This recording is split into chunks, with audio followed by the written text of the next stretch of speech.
Welcome to a special pre-Sabbath march to the mountain and back.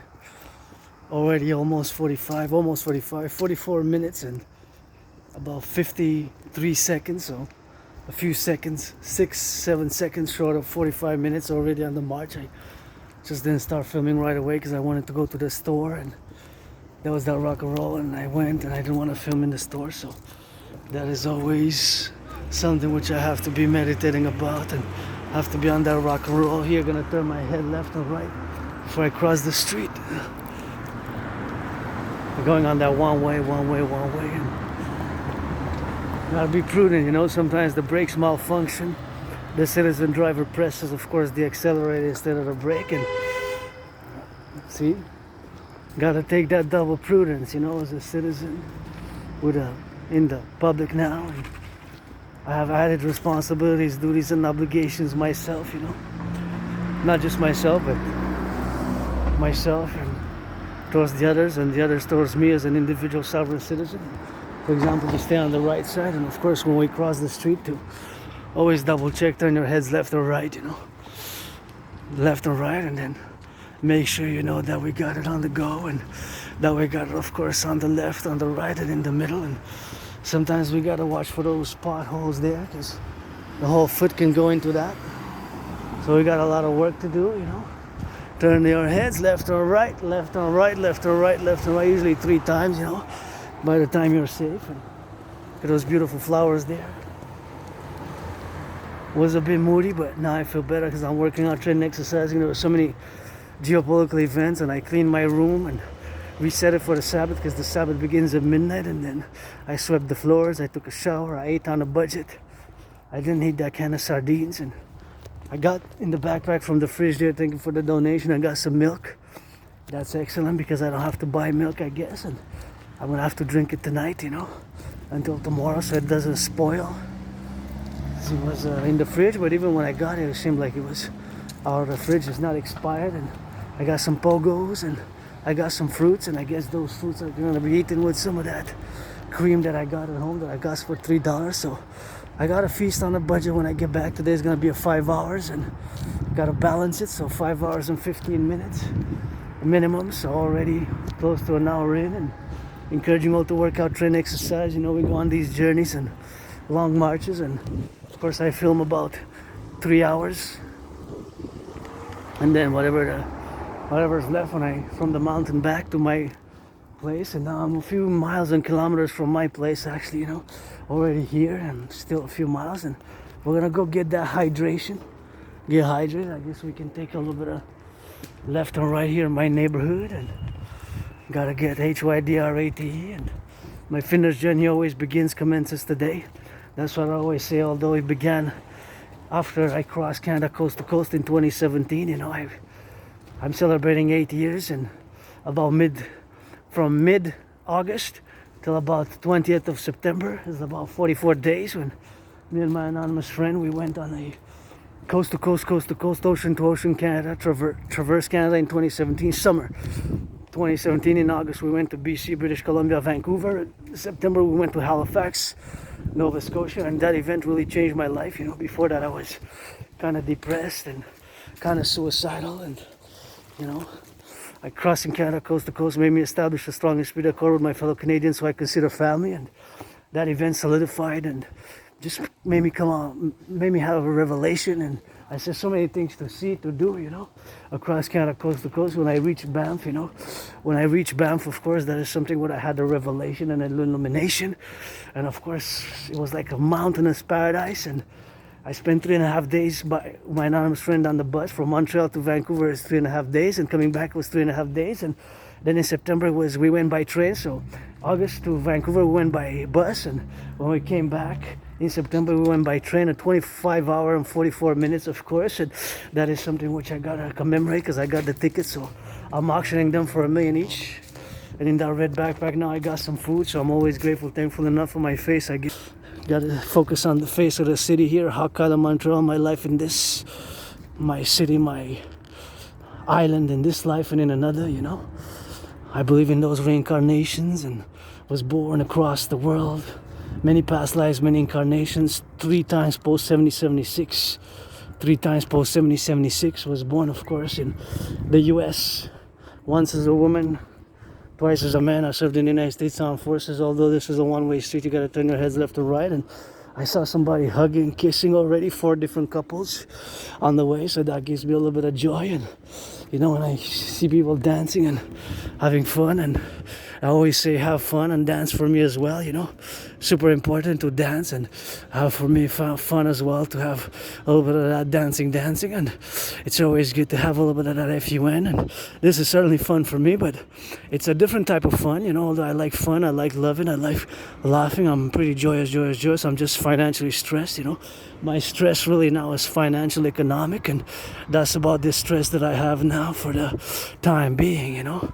For the time being, that's my only stress, to be honest. Now it's just economic, financial, commercial, but that's just rock and roll. And I do what I do. I have this neurological mental divergent condition known as Asperger's, which again is not a disease. And before I get into those, a few minutes on Asperger's, and I'm going to discuss, of course, that special Imperial salutations to the 63, always for the 10, the 50, and the 3, always for the firefighters, the butchers, the bakers, the nurses, the doctors, the plumbers, the electricians, the truckers on the road, the welders.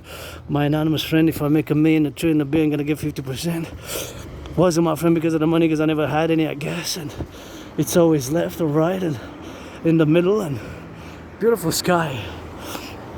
So just going to salute and call all to support my vision. We're going to discuss geopolitics, philosophy, geopolitics, you know, Asperger's and Montreal and reincarnations on this journey.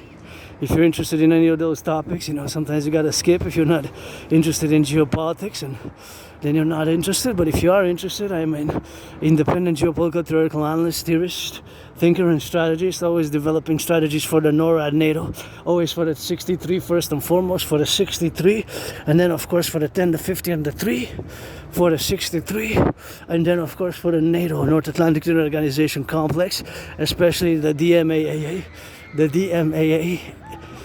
direct military assistance or action. Direct military action or assistance is something which of course has to be concluded in, has to be of course regulated on the go, but that is something which we must be advertising about and really take notice, as I'm going to discuss it as well today before the Sabbath.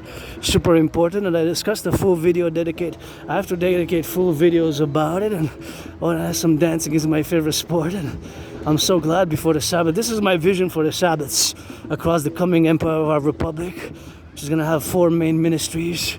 One will be, of course, the Ministry of Wellness and Regeneration and Joy, which is going to finance tourism for all the citizens of our coming empire of the 63, the Imperial Republic. I'm just going to go hydrate a bit here, and come on, dance. If I would be there, I'll be dancing for hours. You know, I can dance for hours myself, favorite sport, but now we're going to the mountain, dancing in our own way, and always busting a dance move, choreography. Dancing is my favorite sport, although I love basketball, gridiron, and hockey, and all sorts of sports activities and fitness. Dancing is my favorite sport, and that's why I gotta get that LOV, so always gotta get a little bit of that dance move.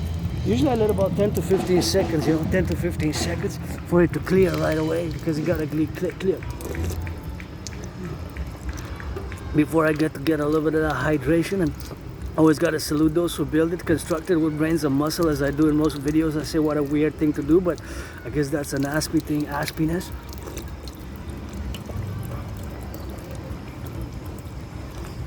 And of course, you know, it's complete a part of a big network. All this is a big, huge, mega network in all the island of Montreal. How we are able to have this water here to drink it. Think about that. Just having this water, you know, it requires so much brain, so much aqueducts underneath the city.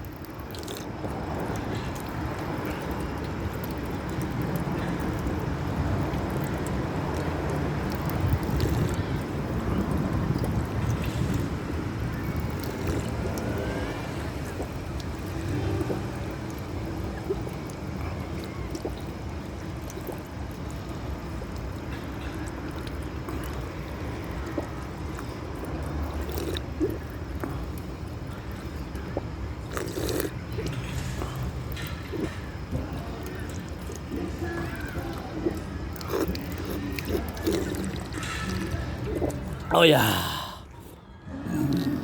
Oh, Now we're good to go. Nice dancing, happy feasting across our empire. That's how I envision the Sabbaths. Fridays, spots all across the 63, the 10, the 15, the 3 with feasting and dancing and sharing food and, imperial expenses, Sabbath, public-private partnership. My vision is, of course, a mass public-private partnership across the North American Collective, and usually we take the route, we go that way, but now I think we're just gonna go see the sun anymore because it seems to be cloudy, but maybe down there we're gonna take a different route and just go by a different route, to the mountain, my second home, to Mount Royal, my second home. It is super important that I go, I guess.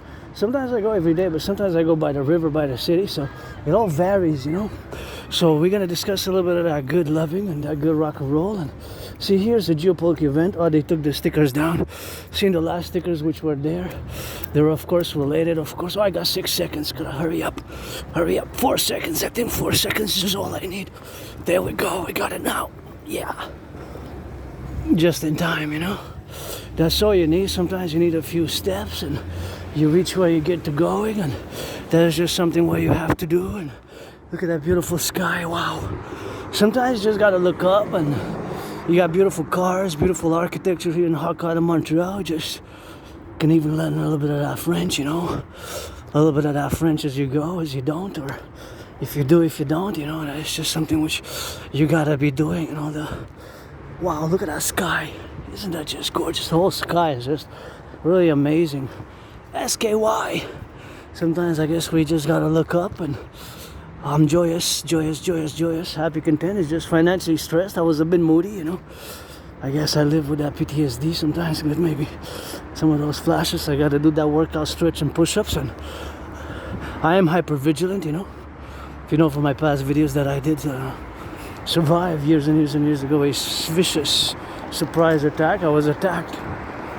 I survived a vicious surprise attack. I was hit in the head a few times and over the body. I was bloodied up, and of course I hit my head on the concrete. And I was bloodied up. I went to the Jewish general. I was put on some medication for pain. My right shoulder was cracked back, My right shoulder was cracked back, and that is what it is with that, and that is what it is with that. So that is my survival, That is my survival. So I survived, and I guess I saved other people along the way these past 11 years. And now how my brain works, is if I pass this point event here, you see that truck? That truck is going north. The other ones are going south. So now the camera is pointing south. So now my brain, because I have Asperger's and my special interest is, of course, geopolitics. I always meditate across the collective, of course, civilizational complex. It's my turn to go. How many trucks are going east, west, north, south? And of course, for whatever case may be. That is something which we have, of course, to do in the circumstantial prudence to do, and that is something which you gotta do together, cross the street safely. So now, of course, something which we have, of course, to do is something what we got, something what we gotta get doing with that.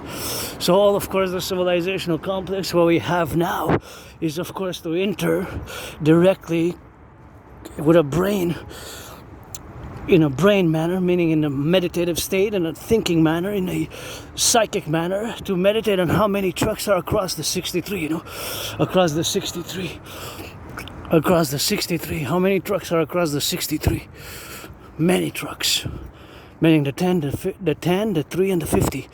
But those trucks are not only with one goods. I'm going to cross-check out those, but many goods such as bacon, eggs, cheese, farm products, lettuce, mayonnaise, eggs, and beautiful red. Thank you. Public orchestra embellished this one. It's so nice, super nice, super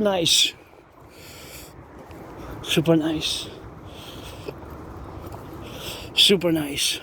Thank you. That embellishment of the cities like that, that's worth it. That's really good. That embellishes the city, that embellishes this city. Really good stuff. Good red, and that's what I said. Loving me some of that red, black and white and rainbow.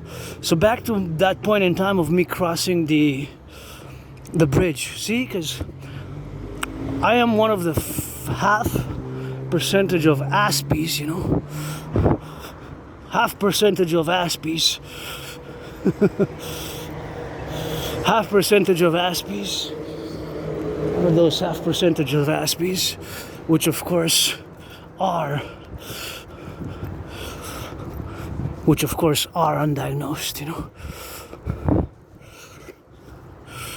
Which of course are undiagnosed. Because half are diagnosed, 50% are diagnosed, 50% are not. 50% are not. So half are diagnosed, half are not diagnosed. So that is just the percentage, if you will. The percentage. But breaking it down of how many people have Asperger's in North America, it's about 0.44% of the population. But that keeping in consideration not only half are officially diagnosed, that means that double 0.44 is about 0.88%. So 0.88% is not even close to 1 percentile, right? So I've been diagnosed for about 8-9 years now by different citizens, individuals who have experience in the healthcare system and have worked with people with Asperger's, also known as HFA, and it is certainly has been quite a journey, because for years and years and years I did not want or will, of course, to accept it, to say, you know, I'm different, and this difference is, and the way we perceive things, our brain functions differently. And I'm going to discuss now a little bit of Asperger's before I go back to geopolitics and to the bridge and to the trucks and the national collective binational collective strategy for total SSD, security, service, and defense. So of course, all of the civilizational complexes of which we are today, the fact is that only 0.44, right? 0.44 is a small number, right? It's not even 1%, but officially only half of the actual people with Asperger's, aka HFA, because it merged with autism in 2013, 2014, but I still use both Asperger's and HFA. So basically, for years and years and years, by several individuals, I've been told, that I have Asperger's, and I didn't want to accept it because it's a label which, of course, you are different, of course, and so that difference makes you predisposed to these special interests, and having that difference, accepting this label, you have to work on knowing that you're different, And of course, knowing that you're different with it, and knowing that you're different is something which we have, of course, to say. So knowing that you're different places you in this category that you're a neurodivergent, which I am, neurodivergent, right? And the vast majority of you, the population, you are neurotypicals, the 99% of the population.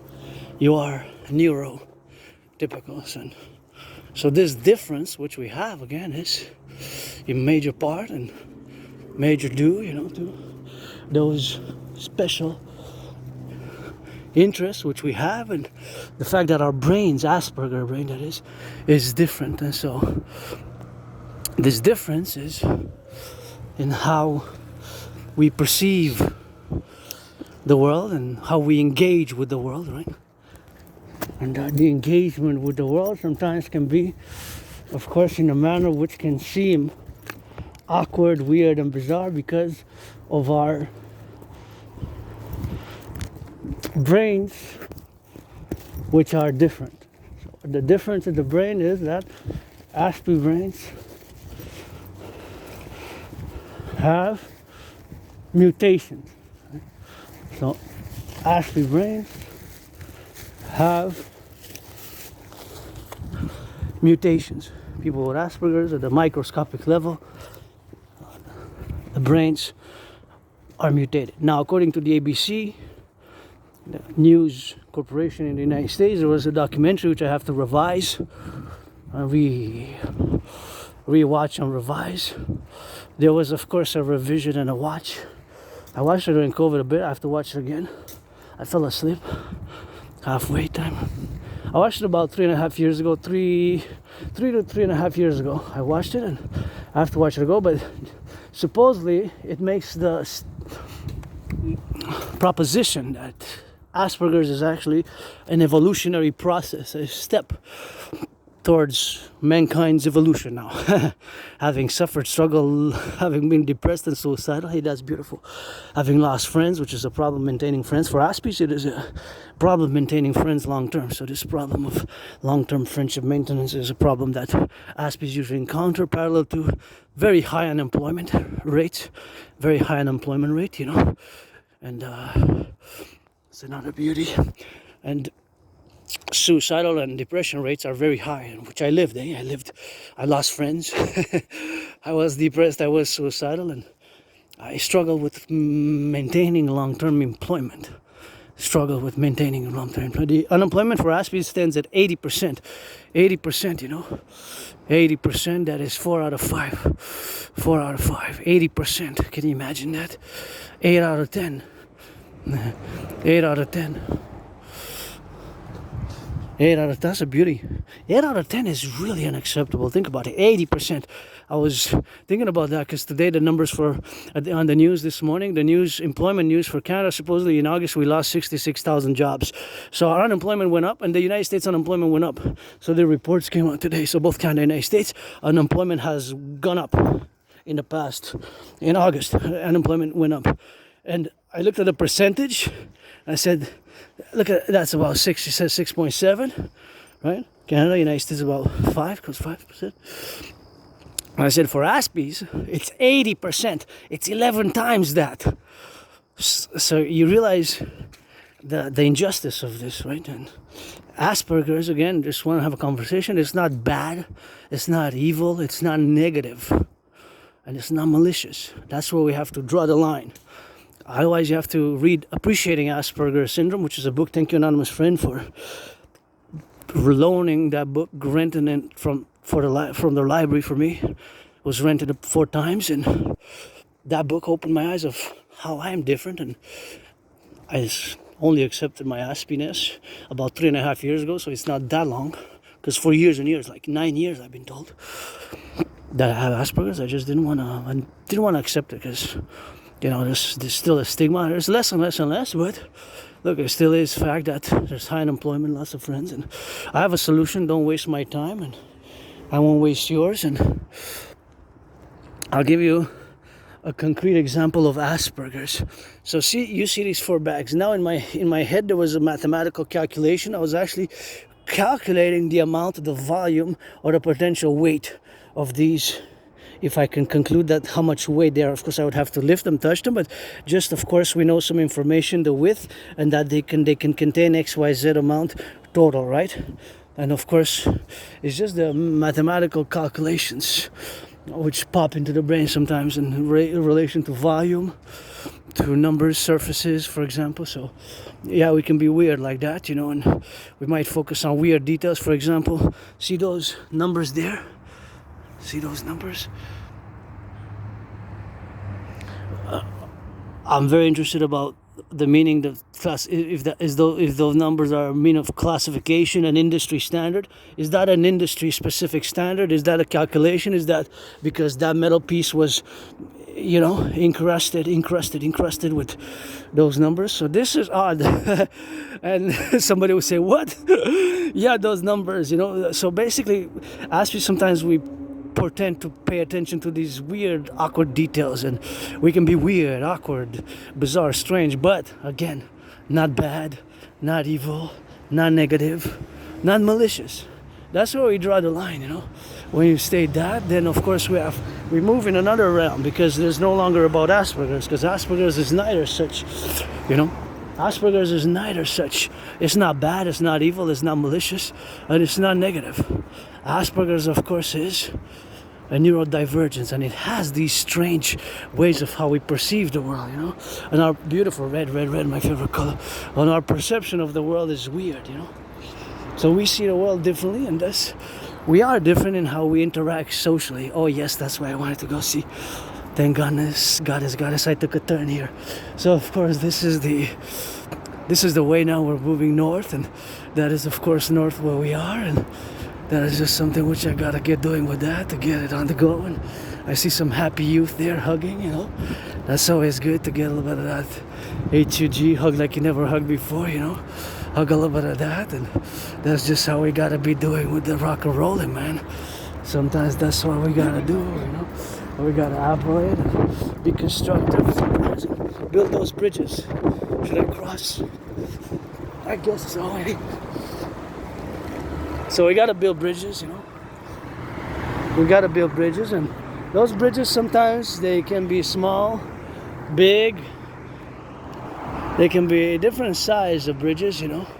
The sizes of the bridges may vary, and sometimes they have to be small, medium, large, or extra large. So depending on whatever size the bridges are to be built, we have to build them, right? We have to build them. We have to build them. So the fact that is, of course, we have to build those bridges, and it takes a double effort, you know, meaning a reciprocal effort. Wanted to maybe be of help with the door sometimes, you know, just gotta help. So Asperger's, again, it's not a disease, not a disease, not a disease, not a disease. So that's where we have to begin, really, by saying that it's not a disease, and then we can move forward, basically. Because I remember in a workspace, I heard a little bit of those whispers, you know, it says, that's a disease, it's a disease. And no, it's not a disease, it's a neurodivergence, and it can be weird in certain cases, but paradoxically, we have our strengths, super strengths even, in certain situations, such as when it relates usually to our special interest, you know, when it relates, of course, to our special interest. And the relation of our special interest, it is the comportment of the special relations where we are to certain subjects and topics. So we have also known as obsessive interest. But before I get into my obsessive interest, and the obsessive interest, of course, of Aspies differ. They're not the same, right? We have so many things in the world, of course. So many things in the world, of course, to do. And, of course, something which you have to do together in all the situational aspects where we are, of course, together now in the situation, you know. So that is, of course, all the proponents, of course, of all the Aspiness and the situation where we are now. Where we are now, important to be, and characterizations of Asperger's as negative, evil, bad, or evil, bad, negative, malicious, that I reject. And Aspies, we have to reject that, because that's where we have to draw the line as a tiny, small minority of a community, and we have to we have to band together and I guess unite as a tiny minority as we are, just like my fellow Thelemites, and, you know, because we are human beings, we suffer, we love, we struggle. We certainly struggle as a tiny, small community. If imagine we're less than 1%, right? And imagine the unemployment stands at 80%. So for every one of you who's unemployed, and this has been so for years and years and years now, decades, there's 11 Aspies, you know? So we have to have a certain solidarity, although Aspies were also can be categorized as, because we see the world differently, right? So our brains have these mutations. So due to those mutations of the brain, we have a different perception of the world, and especially when it comes to social manners, you know, social manners, social aspects, then we have more difficulty. So it can be difficult for us socially to socialize. Social interactions can be difficult for Aspies. Social understanding, social norms can be difficult because, again, of our brain being different, is different to the brain. I give you a concrete example. Personal space. 2 meters, 1.5 meters, 2 yards, 3 yards, 4 yards, right? Or more, depending. But generally there's that personal space for the majority of the population.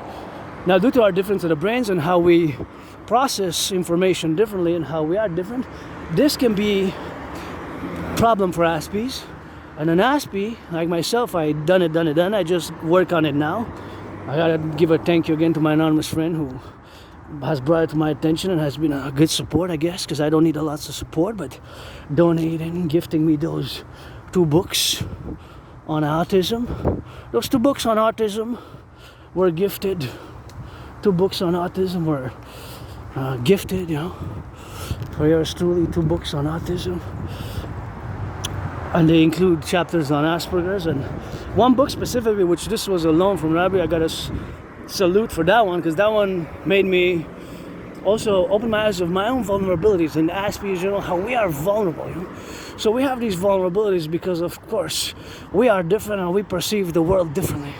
So because that we perceive the world differently, we are different and we are prone to certain XYZ, such as abuse, such as perhaps I survived that vicious surprise attack in the Montreal Metro. I felt my head, and, you know, hit my head, and had a dislocated right arm, right shoulder, you know. Had a dislocated right arm and right shoulder. Had a dislocated right arm, right shoulder, was bloodied up, and I survived. I went to the Jewish General Hospital, but again, some Aspies are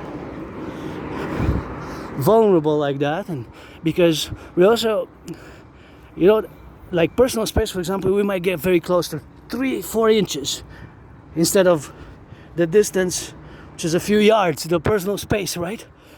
Because our brain is different. So these social dynamics, so for example, when to speak can be difficult. To know if somebody is interested in my topic. Somebody might not be interested at all in geopolitics, or in sports and fitness, or rock and roll. Sometimes Aspies have trouble, myself included. You gotta be telling me, you know, I have no interest in that whatsoever, and that's it. That's all. And we also have this. We also have, besides personal space, we are what's called neurotypical, again, because we're neurodivergent, part of this tiny small community of less than 1%, but what's called with no filter. But even that socially is a word, is a neurotypical language, right? Because no filter means that you have a certain filter. And Aspies, we have trouble processing that, because so we might not have, like neurotypical would say, we might not have a filter necessarily. We might not have a filter, and thus we might offend or cause harm, offend, cause harm, offend, or such other things which we might of course do.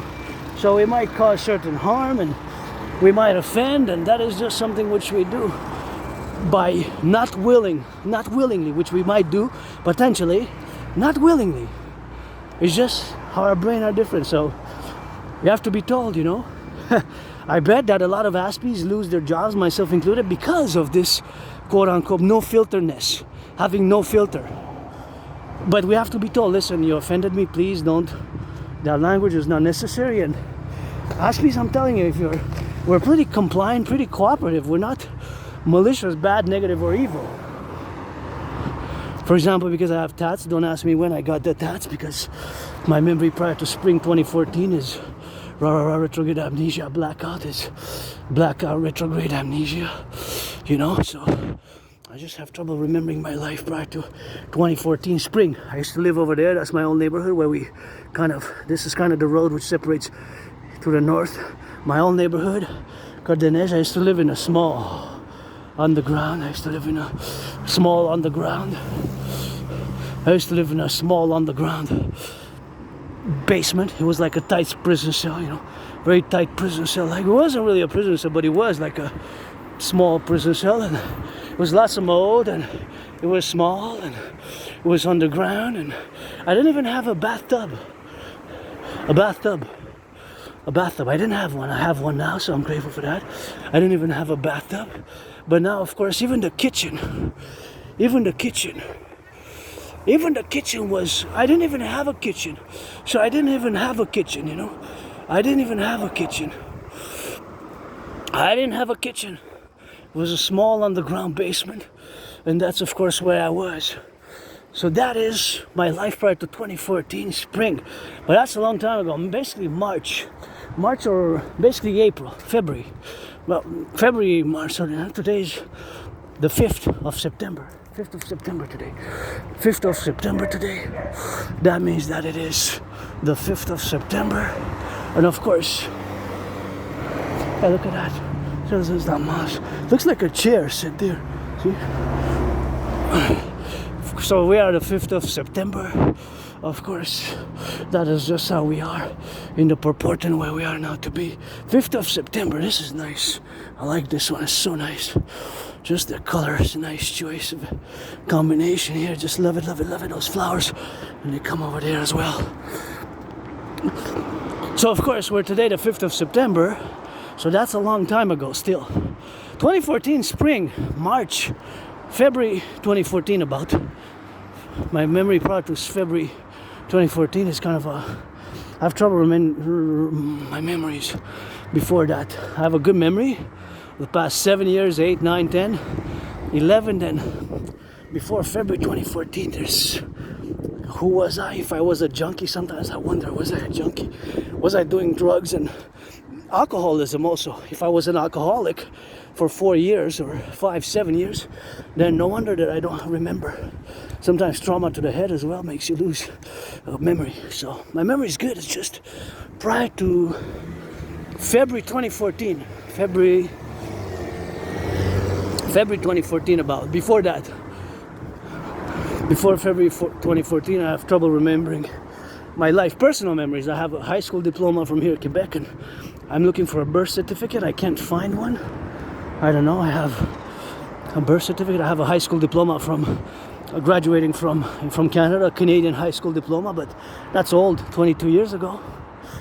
And 2014, February 2014 is more than 11 years and 5 months, right? If you're March, April, May, June, July, August, September now, so 11 years and a half. So I have a good memory of the past 11 years. Just when I go back before that, I don't know. Just have these flashes, and I gotta go retrieve my medical archives from the Jewish General Hospital to see when they have it. When I just have that, I survived that vicious surprise attack. I was hit in the head. I fell on the concrete and had a dislocated right arm. Was bloodied up. I guess I have scars on my body. I don't know if I have plenty of scars. I don't know. Some look like stab wounds, but I don't know. I have to go consult. I went a few years ago I'm still waiting for a family doctor. I went for STDs, sexually transmitted diseases.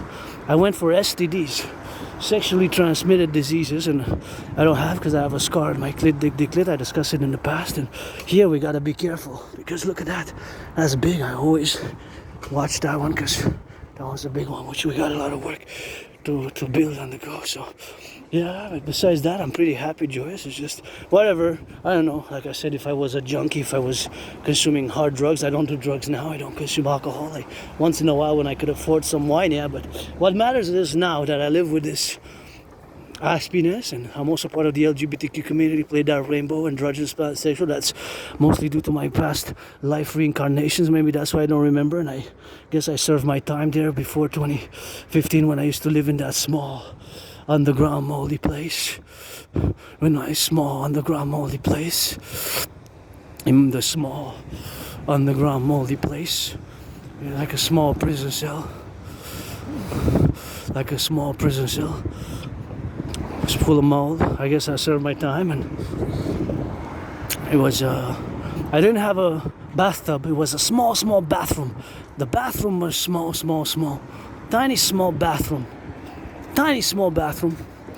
I didn't even have a kitchen, so way smaller than I live now. It's way better. So I moved in I thought it was 2016, but it was 2015.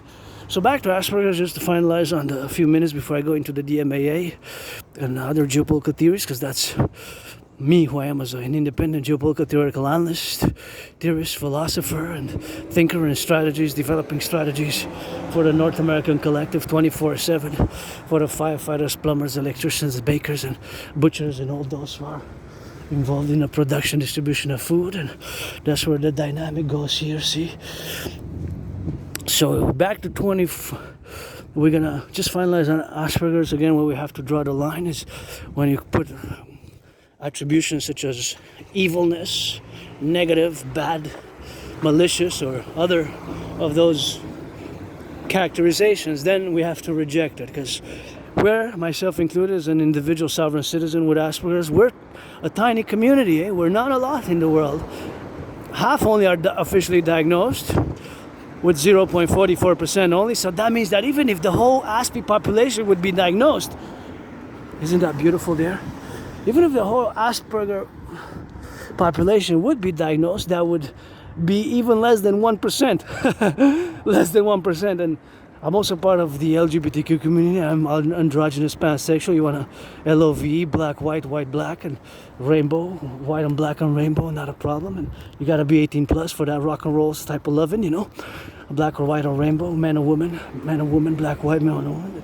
You gotta be 18. I'm gonna card you just like when you go, of course, getting a little bit of that liquor, whatever the case you go to get some cannabis. Is legal here. It's been legalized since 2019, and that's going to be the same principle which I'm going to apply to that situation. If friends will benefits only, don't waste my time, I won't waste yours. That's how I'm going to rock and roll with that, you know.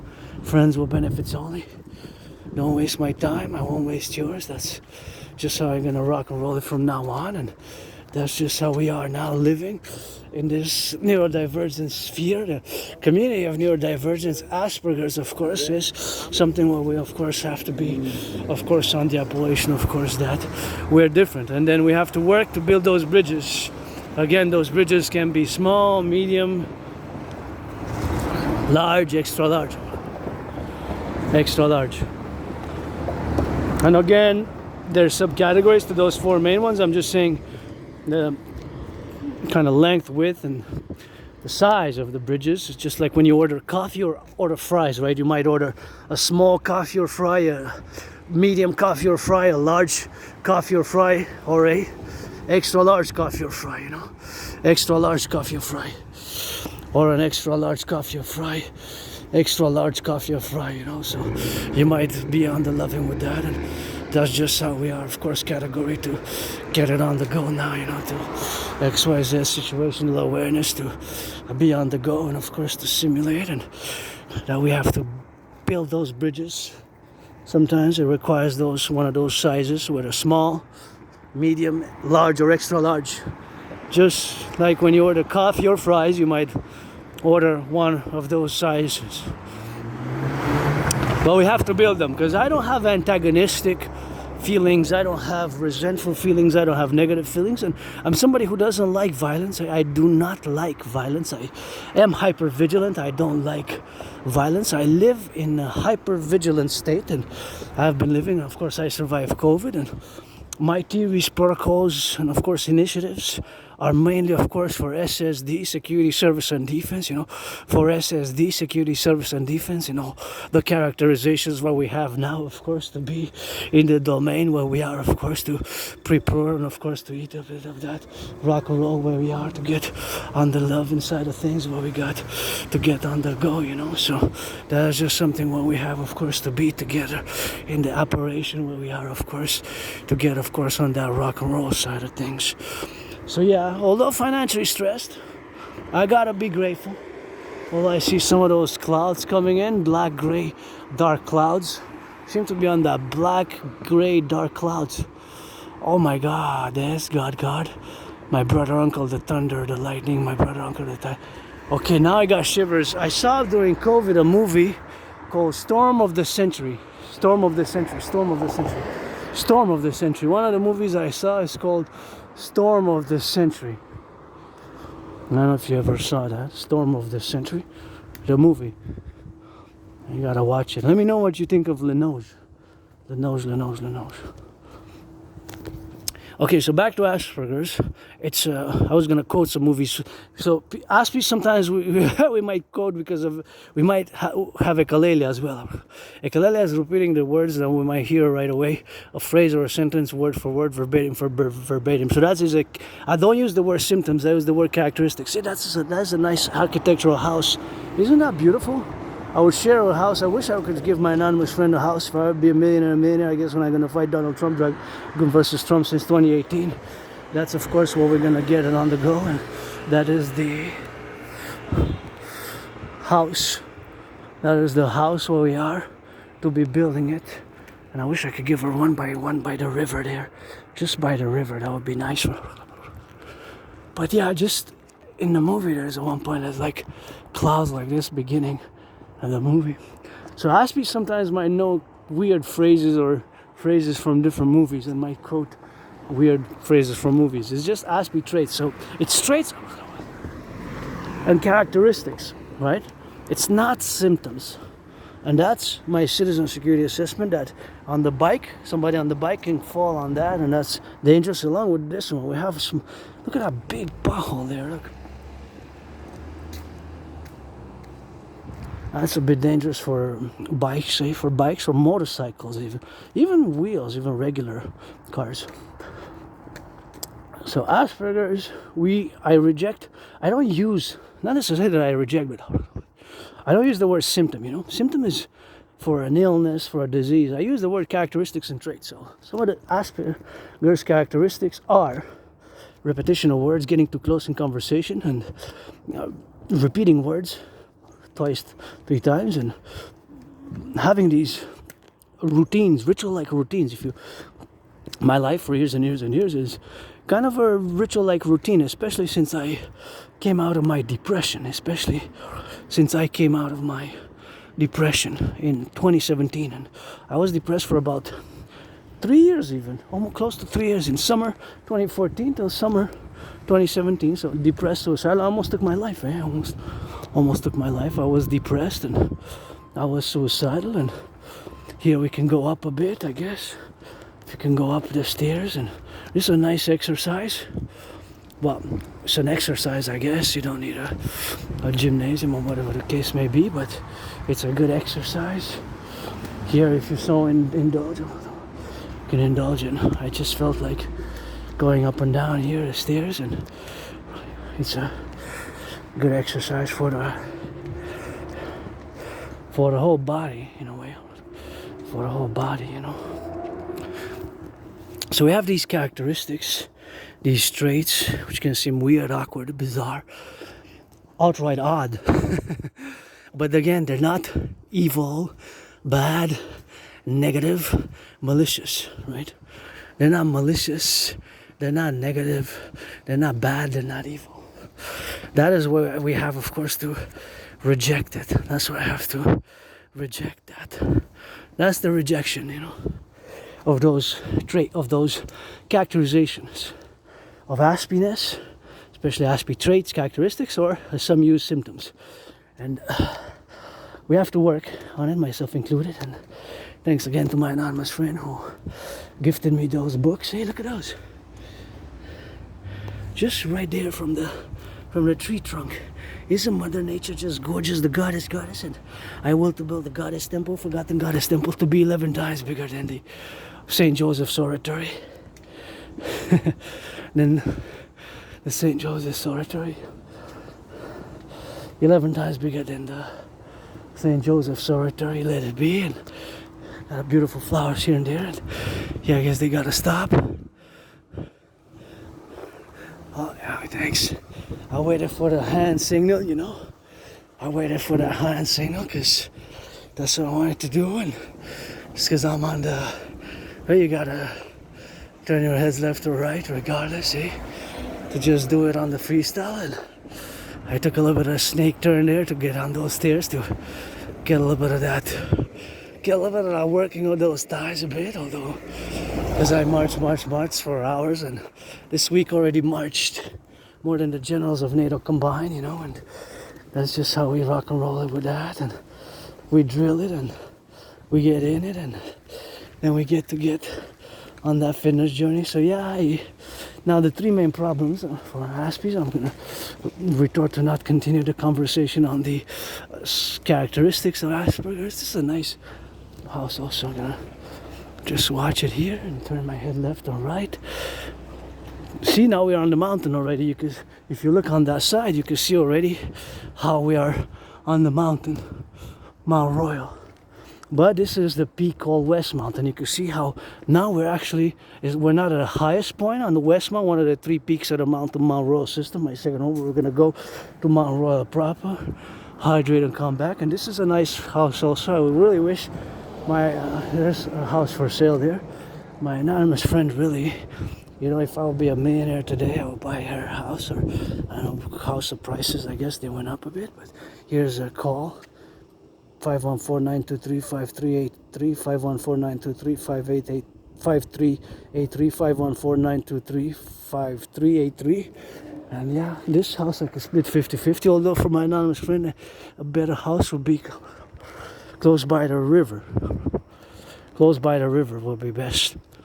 Where I saw one where close by the river, and because she loves whipping willows, I wanted to get down because it has a whipping willow right in the space of close to the house. It's actually part of the territory of the house itself, so that would be included on private property of that house. The weeping willow. It's right there in the house. You can see one of my videos when I go by the river.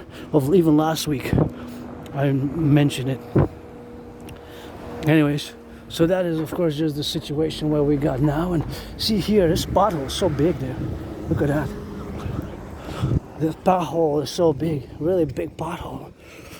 And that's just something what we have of course to do. And we see that there is something which we have now there. And you see a big potholes is something where we have of course concomitantly to go and to do together. And I see a lot of storm clouds, right? Yeah, they look exactly eerie enough. I get goosebumps. For some reason, the movie Storm of the Century came to mind, which I saw it during COVID about three and a half years ago. So Asperger's is not bad, it's not negative, it's not evil, it's not a disease. It's not a disease. And Aspies like myself love gardens like this. When you see the 4 colors, quadruple colors, makes me think of that 4-layered ice cream called Napolitane. For some reason, Napolitane, the ice cream called Napolitane, it has that white, kind of yellow, kind of mauve, bit on that orange. See, all these 4 colors here, which I really love. I really love this garden, the 4-color mixture. I like it, I love it. But it makes me think of that ice cream. Has 4 layers, has white, orange, mauve, and like kind of yellowish. So there's no medication for Asperger's. We Aspies have to work on the characteristics, have to manage the characteristics in order to build those bridges. Now, the 3 main problems for people with living with this neurodivergent mental psychic reality condition, not a disease, not NOT, it's not a disease again. We have to work on building bridges, and the neurotypical, the 99% of the population also have to work, because we have to have a mutually beneficial relation. So this mutually beneficial relation has, of course, to be in concordiate, of course, to get it on the go, and of course has to be a mutually beneficial relation in terms of not just building bridges, but of course thriving in the characterizations of where we are now, of course, and where we will be for the future. So this situation, we have 3 main problems, right? The main problems which Aspies encounter are, of course, these 3, in whatever order you place them. So these 3, of course, are. I'm going to place them in this order because I guess in the order where we are now, of course, the characterization of the order where we are now is this lack of friends. Aspies, usually we have trouble maintaining friends long term, right? So I have the solution for me. Friends with benefits only. Don't waste my time, I won't waste yours. Pledge your allegiance, always open for business. Support the dream, the empire, and of course, pledge your allegiance. Pledge your allegiance.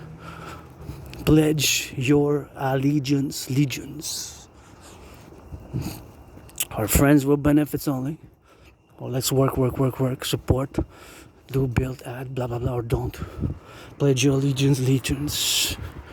Pledge your allegiance, preferably. I'm all about mostly Arbeit, and it is the friends with benefits for me from now on. It is September 5th, 2025, and don't waste my time. I won't waste yours, right? You know what to expect. It can be, that's it, that's all, rock and roll. And we rock and roll with it, although financially stressed, paid my rent. Joyous, happy that I paid my rent, paid my electricity bill. One more bill to go. Probably, maybe even over the weekend, I'm going to scooch over to pay at least half of it, if not next week. I got that 40-day journey ending September 11th, so we're going to start a new one to get into that month of Scorpio, full moon coming Sunday, so busy, and friends with benefits only. The other problem for Aspies is a very high unemployment rate. So it's not that we can't find necessarily jobs. Many Aspies have had, myself, if I look at all the jobs that I had in the past years, you can see that I had many jobs. It's just sometimes it's 4 months, few weeks, 3 months, 4 months, a few weeks. So it's keeping them long term, keeping them, because we're different, and things, when we socialize, some people know right away that we are different. This difference is because we lack social skills, and please, we have empathy and we have compassion, but our empathy and our compassion, however stated, is not necessarily verbalized by verbosity, by verbal manifestation or consolation, verbal consolation necessarily. We might show it by action. So, and also an odd trait, I'm just gonna tell you, for example, I went to buy something, right? To buy something in the store, and the person said, "Oh, I can't serve you because the machine is not working." I said, "Okay." I said, "No problem." And the clerk said, hope they get a raise anyways, because I'm a pro labor and love universal revolutionary centers. But the worker said, "Sorry," and I said, "Why are you sorry for it? It's not your fault. It's not your fault. Not your fault." So, because our brains are different. So these social manner, like, even if you don't, people in the social context, the social etiquette, it's kind of performative, right? Theatrics and how it is that the person said, "I'm sorry," but it's not the person's fault, right? So as an Aspie, it's a weird retortion. But because I said, "Why are you sorry for? It's not your fault," right? And the person kind of didn't know what to say, because this is the strange social communication, how our brain perceives information different. Because the worker did not need to apologize, because it wasn't the worker's fault, right? Because the machine is operated by another company, and they have to come to fix it, right? They have to come to fix it. Send the another worker from that company to fix it. It's not part of the task of the store clerk to fix the machinery. Besides, it's not something that it's required, right? But nonetheless, the worker apologized to me. So I said, "Why are you apologizing? It's not your fault." And of course, this I have it on camera. I remember a few months ago, I think 4 months ago, on the mountain. I was on my second home on road. Now we're already on the mountain, as you can see. Yeah, but of course, I was discussing with somebody, and when you ask, "How are you?" And this I've been told for years and years and years by my friend. So I would say, "I'm so, or not so good, I could be better, So having said that, I could be better, or I could be better, then of course the retortion was, "How so?" Or I feel sorry for you. And then I would say, "Well, it's not your fault." Or in one of the videos, I respond exactly. I said, "I'm financially stressed. I'm okay, but I'm financially stressed," which is the reality. I'm stressed financially. And the person said, "I'm sorry to hear that." And I said, "Why are you sorry to hear that? It's not your fault. You shouldn't apologize. It's not your fault that I'm financially stressed, unless you have something to offer, some work, some business, because I'm not looking for charity, to be honest, and I appreciate it, but I'm not looking for charity. I appreciate it, but I'm not looking for charity, I was thinking of actually going to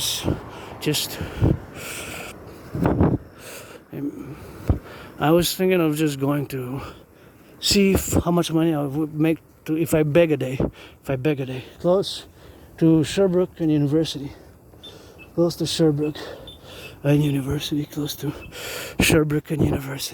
If I would beg a day, how much would I be making? I'm just by curiosity. I'm just curious, and whatever the case may be. So this is a manifestation of the characteristics of Asperger's, which can be weird. And in the workspace, that might cause a little gossip, you know, a little gossip, because this gossip, an aspect might also block. We might not know how to engage in it because our brain processes information differently. So, for example, in the social circumstances of gossip, an aspie brain might not, like mine, might not understand it and process it, and then we really don't know how to engage. You know what I mean? Because we might say, well, the person's not there, and why they're discussing some actions, some philosophies, some solutions, and exactly. So our brain, this is the part where the difference of our brain and how we perceive information and how we live information is of course different, you know, is of course different. So this difference, of course, is manifested in the expression sometimes, which can be create these interactions which might cause us to lose employment in such cases, you know, whether by being offenses or quote unquote having no filter, you know, all these things which an aspie has, like myself included, has to work on, and the workspaces are mostly made for neurotypicals. You know, neurotypicals. And don't tell me about rich, affluent aspies who might have Asperger's, like my brother Scorpio, Bill Gates, or Elon Musk, which I'm calling for the dragon public-private partnership with Tesla. Give some charity, don't be so selfish, and move more on the center. Let's get that democratic republic and finance, okay, to get the Dragon Army public-private partnership going on the ground and get my initiatives rolling, which are fundamentally a public-private partnership base, but I'm financially stressed with my ideas, theories, and I guess vigor with those trillions of kisses created from the goddess are worth trillions. So finalizing on that, on aspirations. Now I'm just gonna move towards what I will to build, myself and yourself. I will to build the 4 on the Canadian-US border, because it's a Dragon versus Trump event since 2018, when Donald Trump imposed tariffs on Canadian aluminum and steel. Donald Trump imposed tariffs on Canadian aluminum and steel since 2018. And I was born in the United States 3 times. Just got to read that George Patton, Through a Glass Darkly. One of my favorite poems is when George Patton discusses, in that poem entitled Through a Glass Darkly, discusses his reincarnations, and he didn't mention that George Patton was my wife. Once George Patton was my wife, and I was his wife, because in many incarnations I was a woman. I was the priestess, as I love these beautiful yellow flowers, gorgeous, quadruple my smile.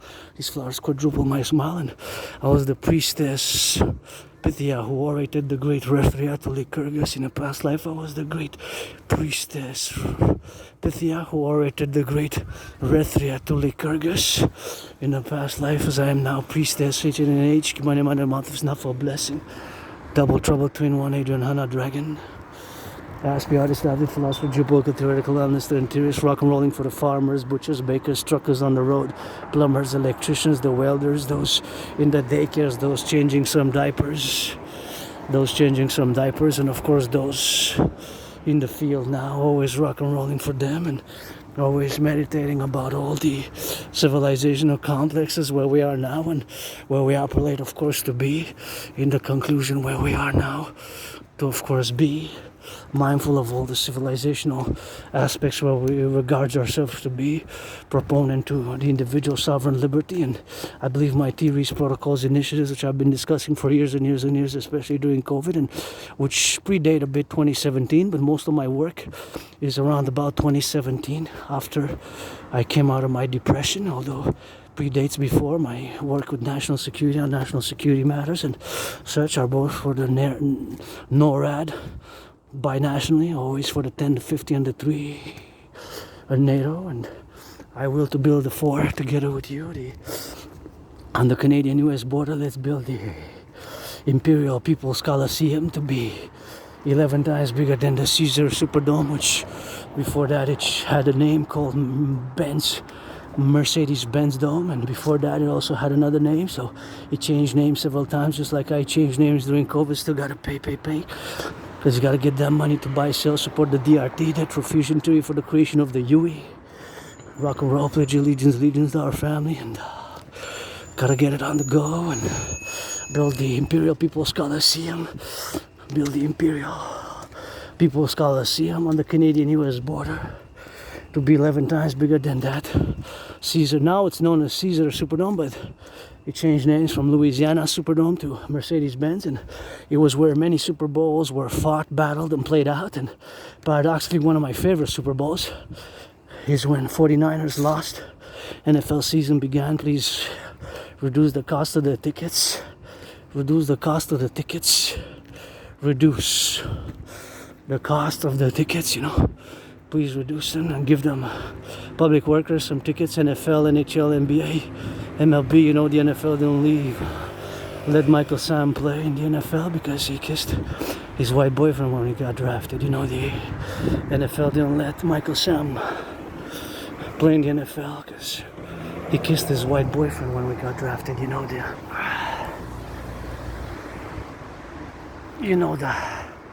NFL didn't let Michael Sam play.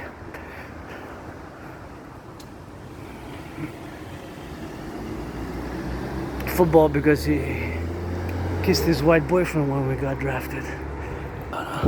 They can come play that rainbow grid with yours truly, because I've been in the open for years and years and years and years, and many years ago, as long as I can remember, for whatever the case may be. And that was just what it is with the drill, and that was just what we got, here. Fundamentally, the LOV is important, but nonetheless, let's build that Imperial People's Coliseum, where Super Bowl 47, my 49ers lost by 3 points. And for Super Bowl 47 has several nicknames in actuality. One of it, the nickname is Bro Ball. The other is, of course, Hardball Ball, and the other, of course, is Blackout Ball. Blackout Ball, Hardball Ball, Bro Ball. Super Bowl 47. 49ers, my Niners lost. Not by a lot. Niners lost by 3 points to the Ravens. Colin Kaepernick was quarterback. We had some good players, and we have a good team now, because I'm still a 9-9er, but I just want to see those tickets reduced, I just want to see those tickets reduced.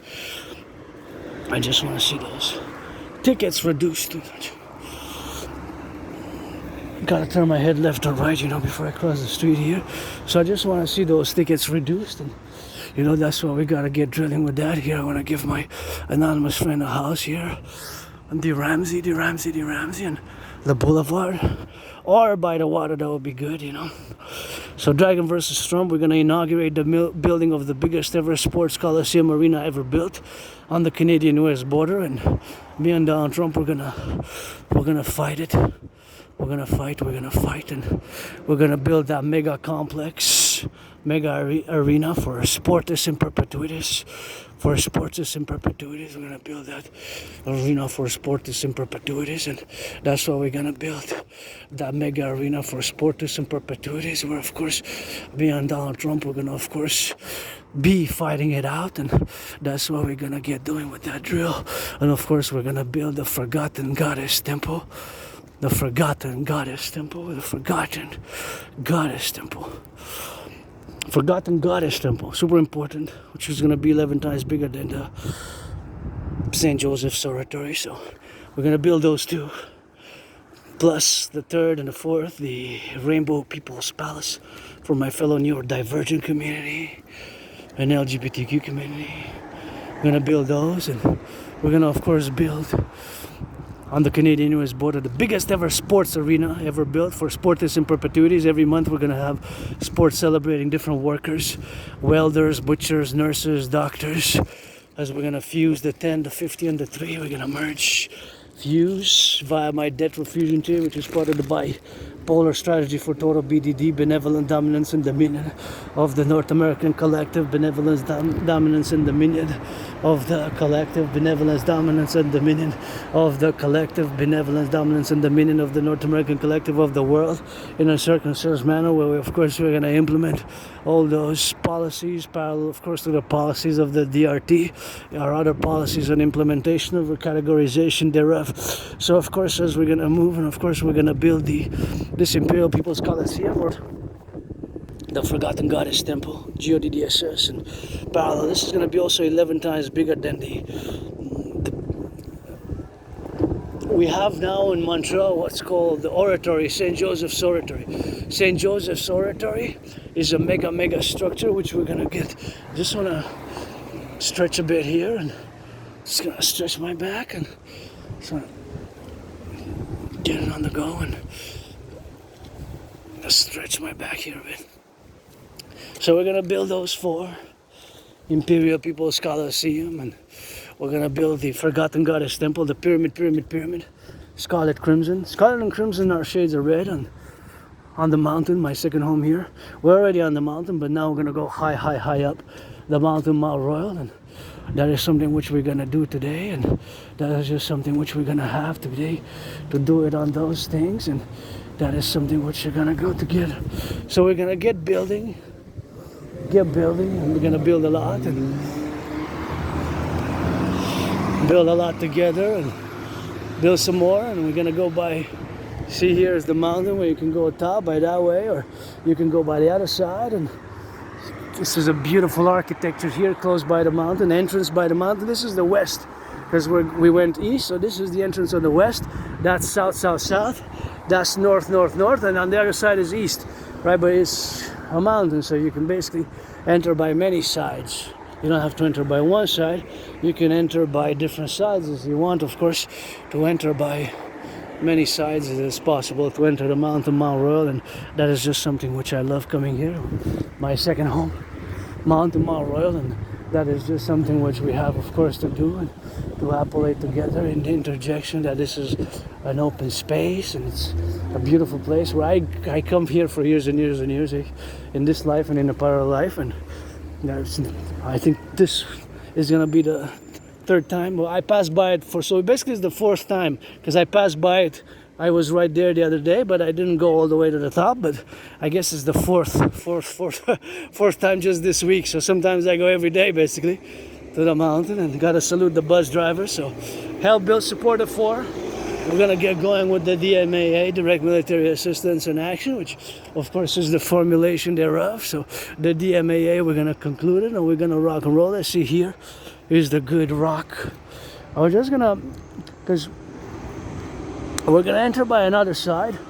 I just wanna change a bit, and it's good because most of the times we enter by that side and by the other side. So I just wanna go around it a bit and go different routes, basically different routes. So see, now we're going down from the mountain again. You see how it goes down, and those lights you can see afar off, that's the river there, and it's pretty far away, and that's pretty far away there. So pledge allegiance to our family, help support build the fort on the Canadian-US border. We're gonna build the biggest ever sports complex. We're gonna have Sportis in Perpetuitis. That's gonna be the motto. Sports in perpetuity, 24/7 sports events, day and night. It's going to be a public-private partnership. The NFL, NHL, MLB, our firefighters, butchers, security forces, and all our youth, the teenagers, and of course the high schools, and the universities. It's going to be a massive military civilian approach, and this military civilian approach is going to be, of course, interjection where we are, of course, to get it on the go. And of course, we're going to have to get on that rock and roll 24/7 for the butchers, the firefighters, the plumbers, the electricians, and all the welders, and all those involved in the production, distribution of food. Rock and roll always for them, and that's just something which I got to get out of the way. I've been going on that XYZ, and that is something which we got to be doing 24/7. Check out that moon and get to those clouds, and that is just how we are now. So something which we have to do. That's how we gotta get that going. Look at that. That's that moon right there. A beautiful moon, beautiful moon, beautiful moon, beautiful moon. We gotta get it on the interjection, and something which we have to do now. To get it on the go and to appellate, and of course to be on the side of all the beautiful flowers where we have now. Look at a beautiful yellow, gonna smell a bit. The bees love these, and these are nice. Yeah, it's scented. There's a slight rice. For me, it's like, oh, that's the eye of the goddess. And speaking of the goddess, the moon's full this Sunday. Sunday 7, today's the 5th, and I play the lotto. We don't play much. We play one lotto every weekend with my anonymous friend. I play one time, and it's only $4, and we've split it up, and hope we win, I guess, after 7 years. And me and Donald Trump, we're going to inaugurate fighting on that Canadian-US border, and we're going to build this massive, it's going to be 11 times than the 11 times bigger than the Caesar Superdome. It's gonna be 11 times bigger than that sports coliseum. And we're gonna build it so big, it's gonna be 11 times bigger than the Caesar Superdome. 11 times bigger. 11 times bigger than the Caesar Superdome. 11 times. Before it changed names, that's in Louisiana, New Orleans. Before that, it was known as the Mercedes-Benz. And of course, before that, it had another name. And of course, before that, it was known as the Louisiana Dome. So that's gonna be 11 times the size of it. Size of it, of course, is gonna be 11 times bigger.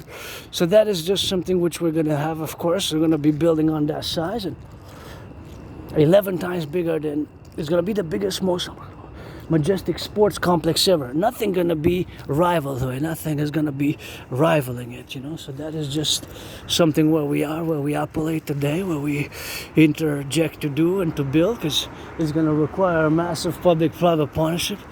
It's gonna require a massive public-private partnership, and that massive public-private partnership is us together fusing Canada, United States, fusing into the Imperial Republic's complex.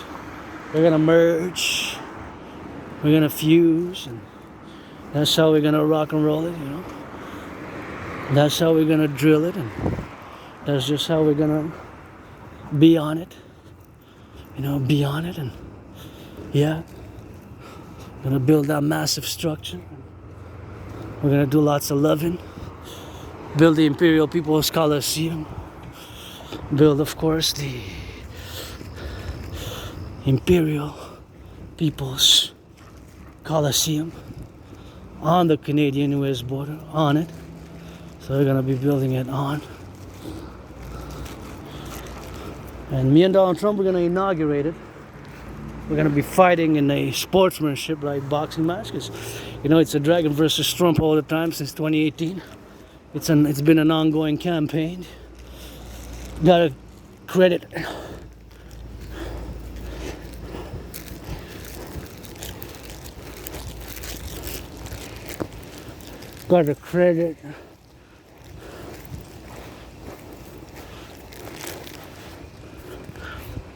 my anonymous friend who gifted me those red gloves, RED, red, my favorite color, like the backpack, like what I'm wearing, and I always wear some of that red, and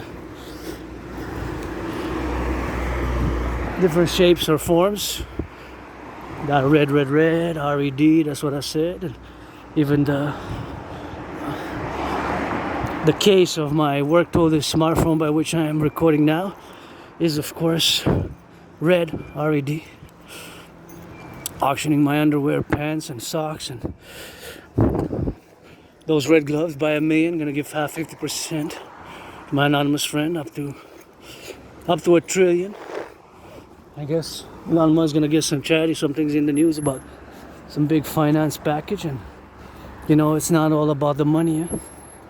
Not all of it. It's not all about the money, and gotta have some loving, some loving. Otherwise, what are we fighting to save this West Side and Canada, United States, this NATO West, what we call Western civilization? But us, North American Collective, Quebec, Canada, United States together, even including Mexico and the North American Collective, we are an emergent civilizational complex, which is not totally divorced, but we are distinct. In many ways, we're distinct from Western civilization, and we are here in Canada, United States, we constitute a complex, an emerging civilizational complex, a new one in many ways, because we're here in the new world. So that was my philosophy theories for many years. I discussed it. It requires, of course, an in-depth discussion, just focusing on that specific. It's not just a theory, it's a philosophy, it's actually a reality. I guess some people might call it a theory, but it's not a theory per se. It is more of a reality than a theory. It's more a reality than a theory per se.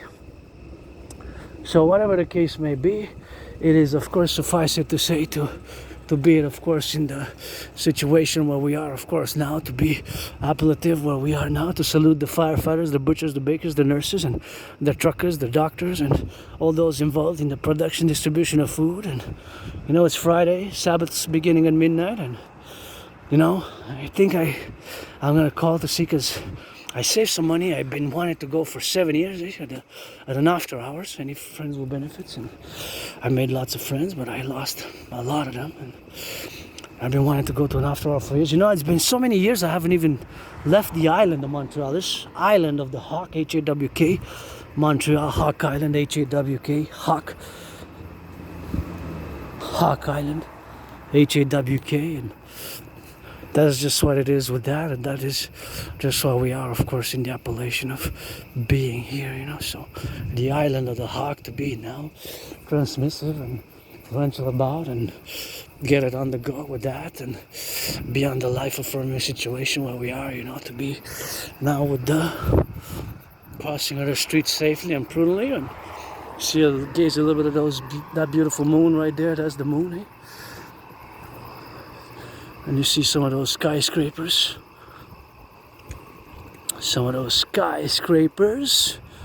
Which are visible on the plateau, and that's all we got. And yeah, see, those are the heads of the skyscrapers. So see how we are atop the mountain, high up, and that's where we go, and that's where we drill, and that's what we gotta get doing, you know.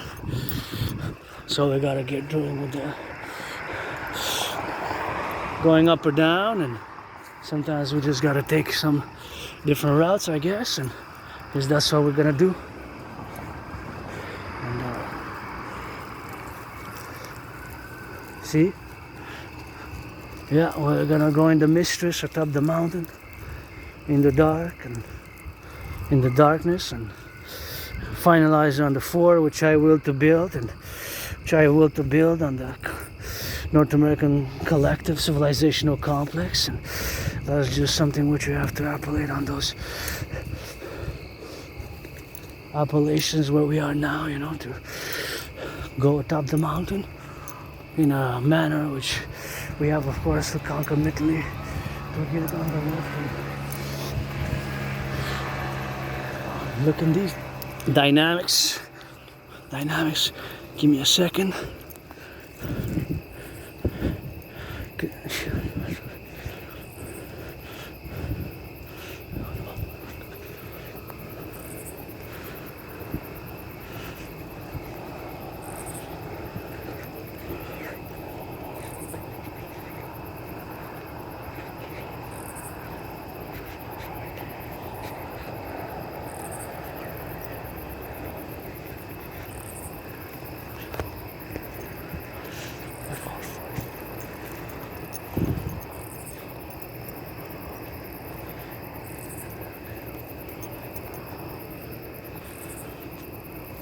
I wanted to hear the sounds of the kind of crickets, sounds of nature before we head into the darkness, and I wanted to do some Thelemik, my spiritual rites a bit, because the moon's getting full, and maybe tomorrow we're going to come dancing naked in the night, naked in the night, welcoming the full moon, 3-day feast of the full moon, which is of course going to end, of course, with the... See, that's the skyscraper, which is my favorite skyscraper there. That's the pyramid. See? Those are the skyscrapers which you can see. That's downtown core Montreal, and that's my favorite skyscraper, the pyramid. That's actually my favorite skyscraper. Has a pyramid at the top of the skyscraper. That's the pyramid.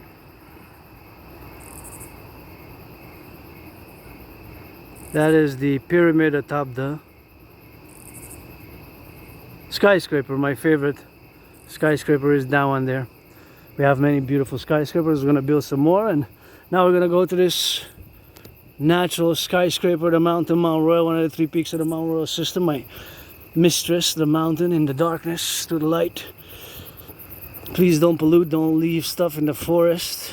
If you come here, come, enjoy, make love, and dance, and go wild by the moon, XYZ, and feast, feast, feast, but don't leave the trash, don't leave the gut, because we got rabbits, chipmunks, we got grass, groundhogs, we got also we got groundhogs, and we got raccoons, plenty of flora, fauna, and my favorite, the bird, hawk, hawk, hawk, H-A-W-K. We are on Hawk Island, the Montreal surrounded by an island, and let's build a fort together.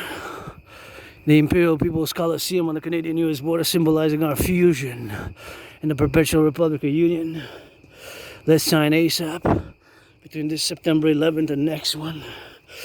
Although, should do it ASAP, and of course to get to do and to be and to congregate, and of course to build a forgotten goddess, the goddess JDDSS. Full moon feast coming 3 days for the goddess, starting I guess Saturday night tomorrow, because Sunday is officially a full moon and lasts about 3 days, and that's going to be close to ending the 40-day rite. Going to begin a new 40-day on September 11th to go on to the Scorpio, double-headed Scorpio Leo, and let's build a pyramid, scarlet crimson, our shades of red, red, red, scarlet and crimson, our shades of red, and pyramid, my house, house of the dragon, our house. So I have a lot of open doors, except when I kind of do that little masturbation, you know, because of course I'm not sexually frustrated. If I would be, I would discuss it, eh? I would discuss it. I'm not looking for anything necessarily serious, I guess. A harem. But if I marry somebody, I've proposed already twice, gonna propose again. Third time, maybe so many times until I get a yes, just like Joe Biden supposedly proposed several times, eh? Until he got a yes to Jill, so maybe I'm gonna get a yes. So let's build it for the Imperial People's Coliseum to be the biggest ever sports structure arena for events ever built. The Forgotten Goddess Temple to be the goddess again. Doesn't need this piece of dust, myself or nobody. I need us to build her temples, because she dances with her brother the sun as she went, and she's got that eye the moon, and she's got the temples and the tombs, which are the pyramids. Bury me with Papa Crowley, or turtle me up in New Jersey, turtle me by the city of the pyramids, turtle me in Hampton, New Jersey, or switch me every 11 years from the Mount Royal to the back of the Belvedere, build the House of the Dragon, and let's build a Forgotten Goddess Temple, you know, to be 11 times, you know, bigger than the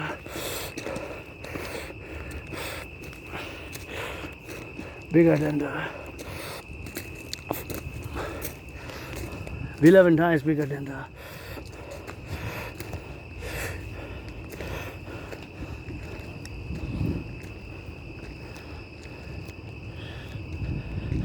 be 11 times bigger than the oratory, St. Joseph's Oratory.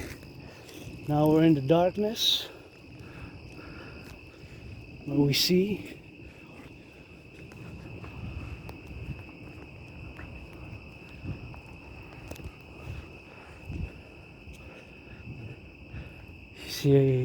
here my mistress, the mistress of our empire. The second headquarters here is gonna have a double capital, Washington, Montreal, and we're gonna build a SSD complex with 4 different centers, and gonna be Montreal,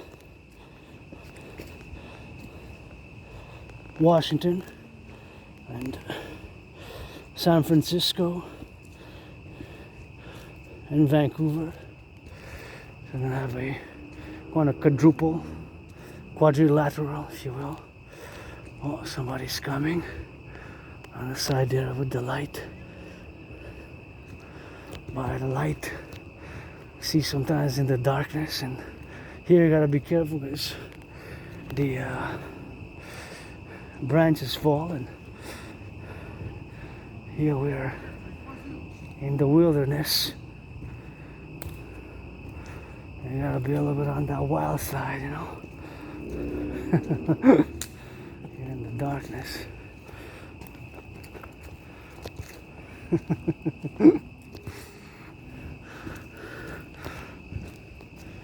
You're in the darkness. I guess some venture out to be with a light. I have a big smile on my face now and my joy quadrupled.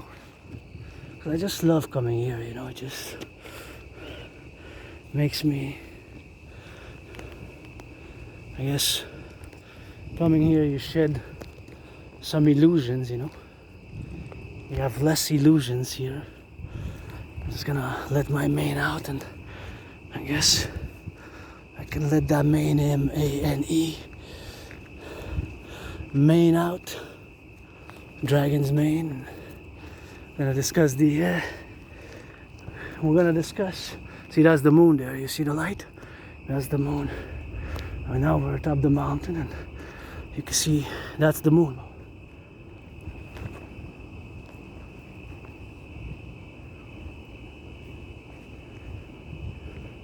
That's the moon. And of course, here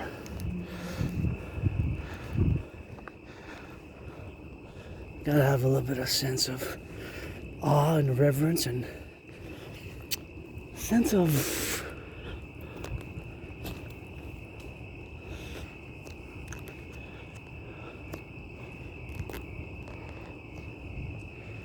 selflessness in the way that we see that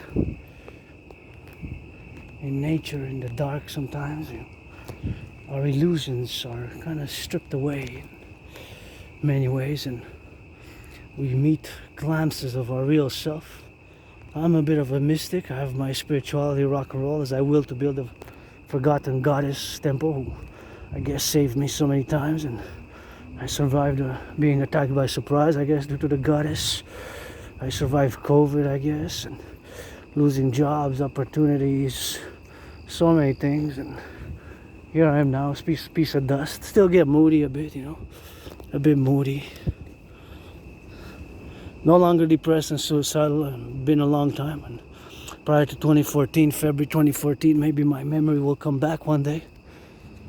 Maybe tonight, maybe tomorrow, maybe September 11th. I know that September 11th, according to my writings, because I had some journals or pages of journals of my life and but I was in class and you know, in class here in Canada. I was graduating high school. Well, actually I wasn't graduating that year, 2001, but I was in high school. I graduated high school. I have a high school diploma. I don't have a post-secondary education. I do have like a from English reference from post-secondary university level English, some document like that, but that's about it. So mostly self, because due to my Asperger's, you know, it's studying, learning, and if I get to retrieve all the archives from the library, you know, if I get to retrieve all the library's archives, I guess of course it's gonna be always geopolitics. All the books that I've taken probably gonna revolve, 90+% are gonna revolve around geopolitics and the study of geopolitics thereof, you know, the study of geopolitical analysis and the study of geopolitics probably involved in that way to be, and probably 90% of the books that I rented in the past 11 years. And last time, you know, I've been on the island. Last time that I went off from this beautiful metropolis, HAWK, Hawk Island, was 2017. So many years that I didn't even leave the island of Montreal. It's been a long time. But that event, after Carson Canada Coast to Coast, I started working out, training, exercising. I lost about between 80 and 93 pounds. Between 80 and 93 pounds. Between 80 and 93 pounds, you know, that's between 80 and 93 pounds. So I lost a lot of weight. I was depressed, suicidal, and now I want to forget about that personal, and this is work. Now I'm going to discuss the DMAA, because this is what's important, my work, or friends with benefits, or pledge your allegiance to our families. I roam through the darkness, gonna go, of course, hydrate at top, and we're gonna go back, of course, afterwards, and gonna go S and I feel good. I got my workout, I sweated, and I got in the backpack if supposedly maybe gonna be thunder and rain a bit. Then I got that raincoat, thank you to my anonymous friend. And Aspies, we lack these, we lack the couture, we lack the sense of fashion and all that. Some Aspies more than others, but generally we kind of have no sense of fashion, But my anonymous friend just gets the best for me, to be honest. The best what it goes with who I am, as an androgynous, pansexual, Aspie, artist, athlete, philosopher, geopolitical, theoretical analyst, theorist, thinker, and strategist, and mystic. And even when I moved in 2015, and I don't know what I had, if I had something, that is just something what I gotta be. So basically what I gotta say now has, of course, to be on the DMAA, direct military assistance and action. Direct military assistance and action. Direct military assistance and action, or assistance or action, DMAA, direct military assistance or action, is of course the confluence where we are, to get it on the do and get it on the XYZ,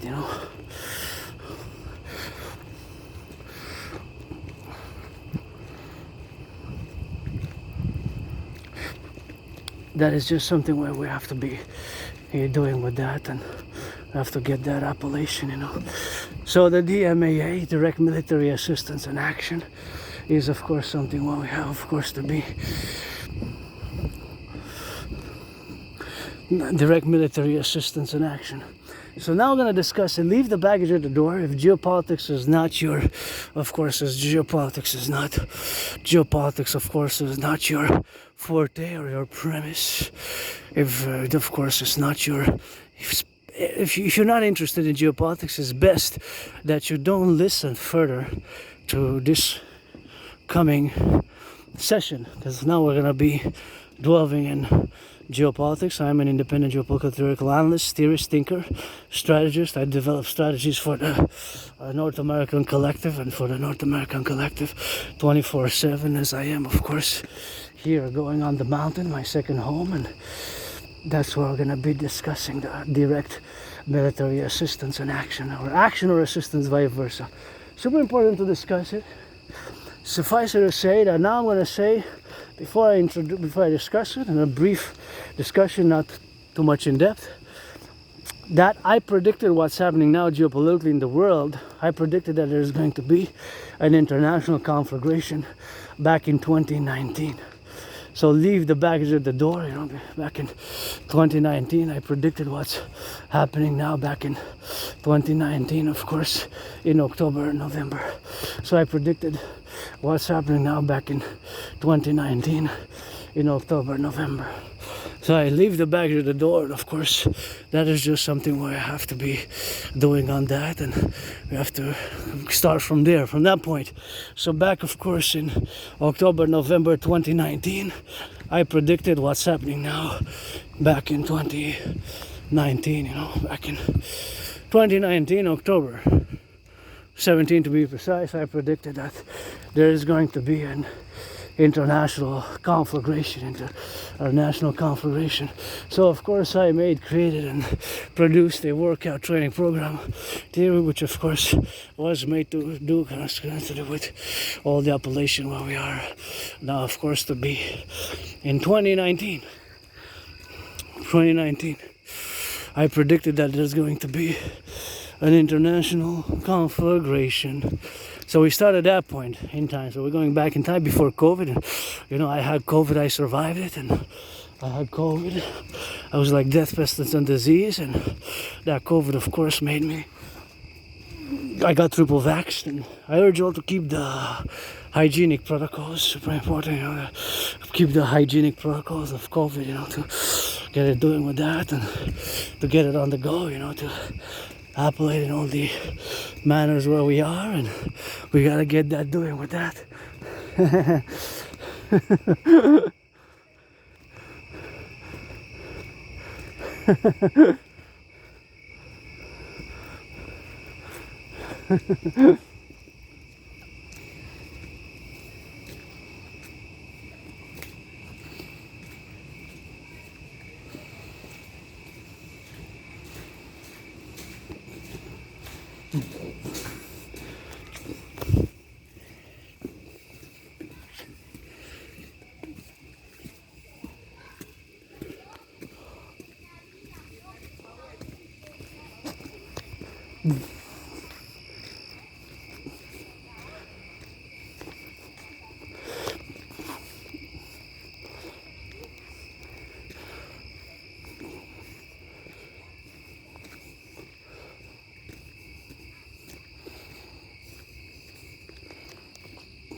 And so, having predicted what's happening now in a general overall manner, so my prediction was that due to it was a deep analysis, deep academic, scholarly, autocratic, intellectual, sophisticated, of course, analysis, but mainly, of course, due to the fact that there were still unresolved conflicts which had not fully resolved.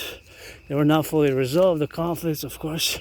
That is where we gotta get on that go. So those conflicts which were not fully resolved, I predicted, of course, that they were going to restart, restart. And of course, they have, in many ways, Russia-Ukraine is an unresolved conflict, which, of course, has reignited now. It's an unresolved conflict of the 20th century, in which the Cold War specifically lasted between, of course, 7 and 1991. I'm just gonna hydrate here. We got that fountain of water because I need to hydrate. I got a salute dose for building with brains and muscle all the way at top. I wonder how you did it. Whoever you did it, all that brains and all that muscle to get at the top here. That is, of course, something which I gotta salute. Am patria workis laboris Imperium Draconis legiones servitam. 10 seconds, and because it got some of that, some iron, some residue, so it's always good to let it a bit just flow before you ingest it, the water. So the Cold War lasted almost 45 years, between March 1947 and December 1991.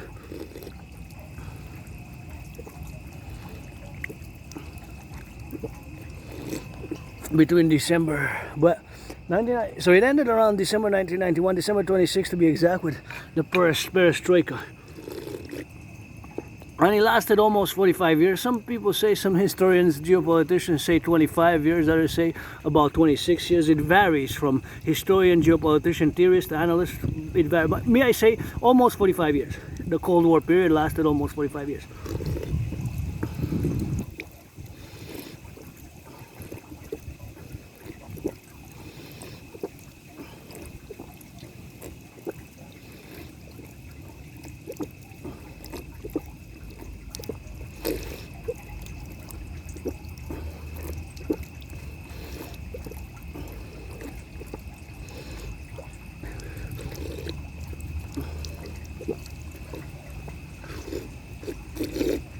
Almost.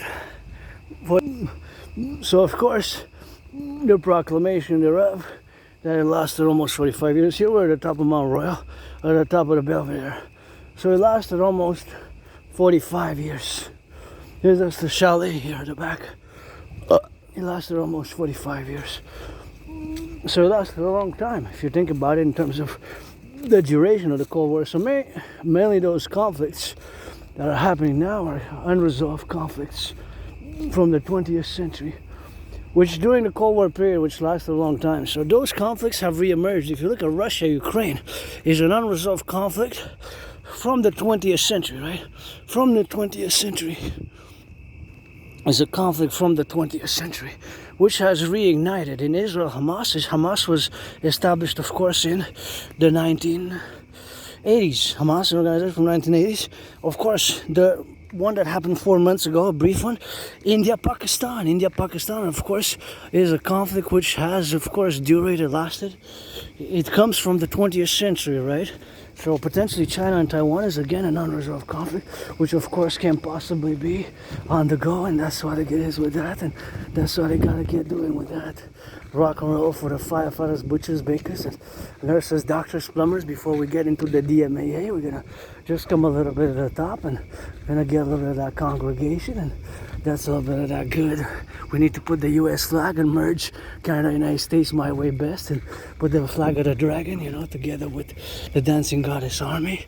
That DGA together, we gotta get it on the go, and that is something which we have to get doing on that, on the universal manner, of course, of getting on that beautiful beautification here of the city. That's a beautiful beautification of the city with that, and that is just something which we gotta get that appellation here, where we are at the top of the mountain, and that is where we are now, at the top of the mountain, always for the butchers, bakers, nurses, firefighter headquarters of the empire, the dancing goddess and the dragon kingdom. Always love to come here, and that is just something which we got, and that is just something which we got to do, you know. That's something which we got to get doing with that, you know. Welcome.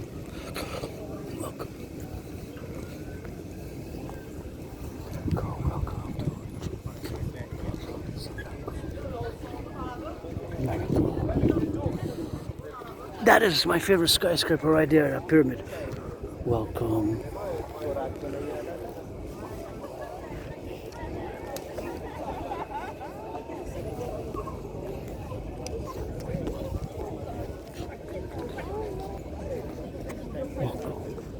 Firefighters, butchers, bakers, nurses.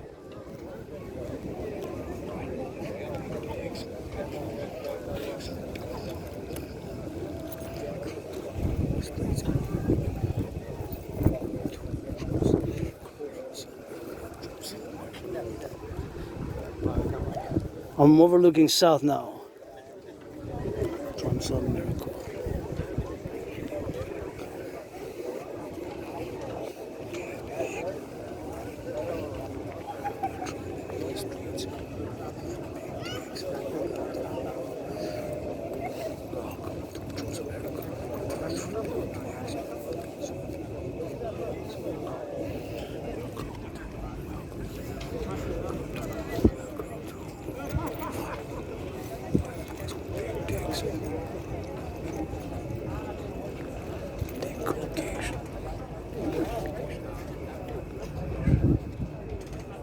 Patrolling the streets.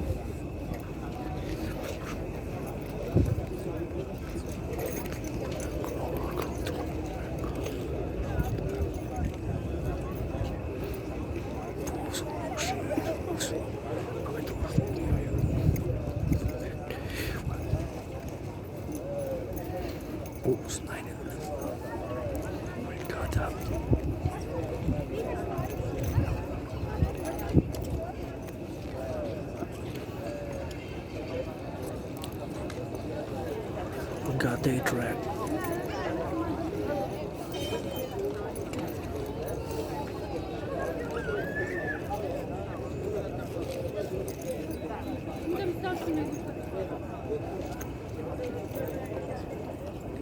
Beautiful moon there.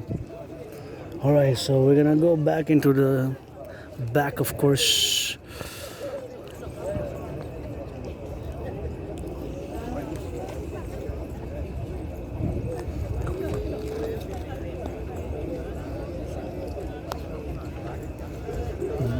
Welcome.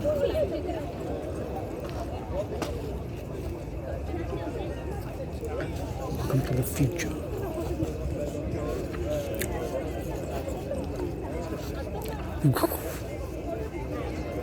The future is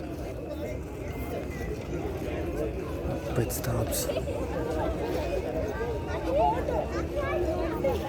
Future.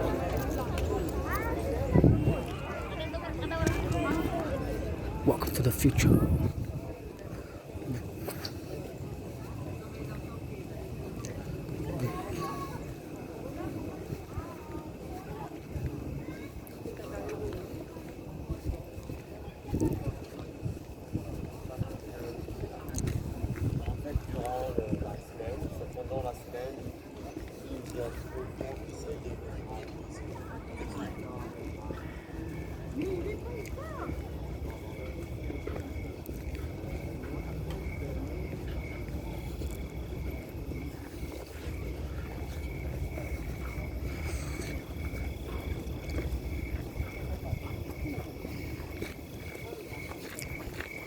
There's the moon. So now we're going to discuss the DMAA, Direct Military Assistance in Action.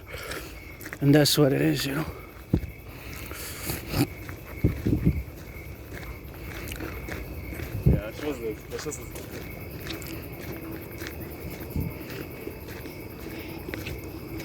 So the direct military action or assistance is a theoretical framework. It's not just a theory. It's a framework of reference, a working reference. It's a working tool for NATO. So keep in mind, of course, that I predicted what's happening now back, of course, in 2019.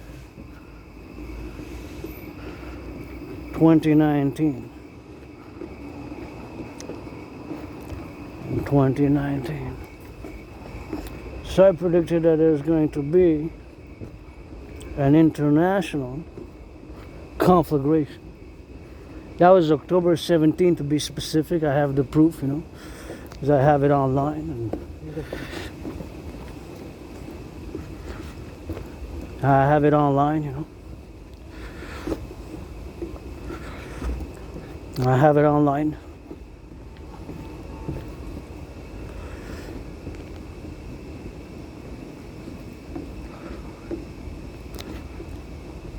I have the video online.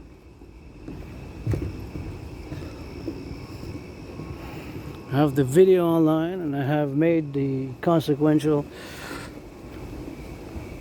I created a workout training program system to go hand in hand, you know, hand in hand with such an event. And that's, of course, what I did. And that was 2019 October. So in a general manner, consequently, it's involved, of course, in all the matters where, of course, we are to consequently go into the darkness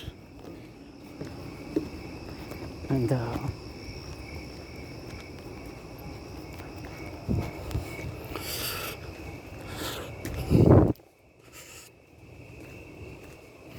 is just something which we are, you know, it's a be now, you know, and consequences of the DMAA, which can be XYZ, and which can, of course, be more serious, more manageable. So we go back in time, you know, to 2019, October, November.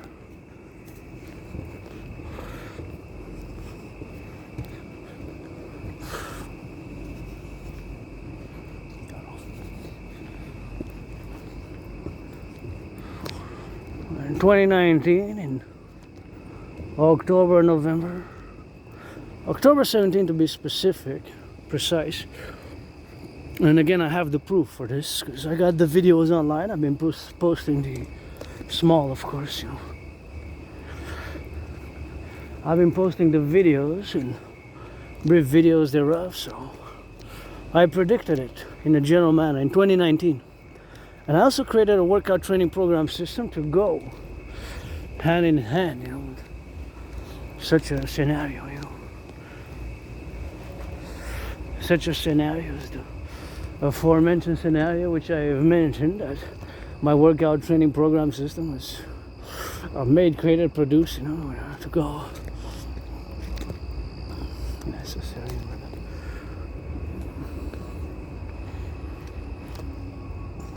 To go, you know, hand in hand with such an event.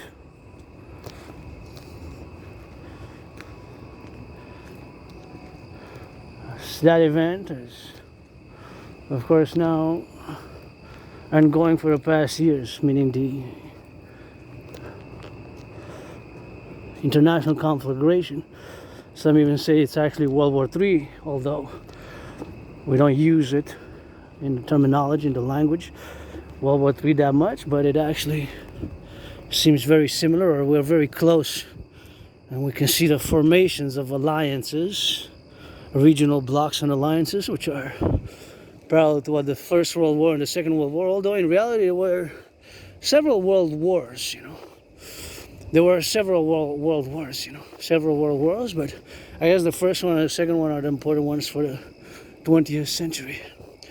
So of course the dynamic is that my prediction parallels me having created and produced a workout training program system designed to go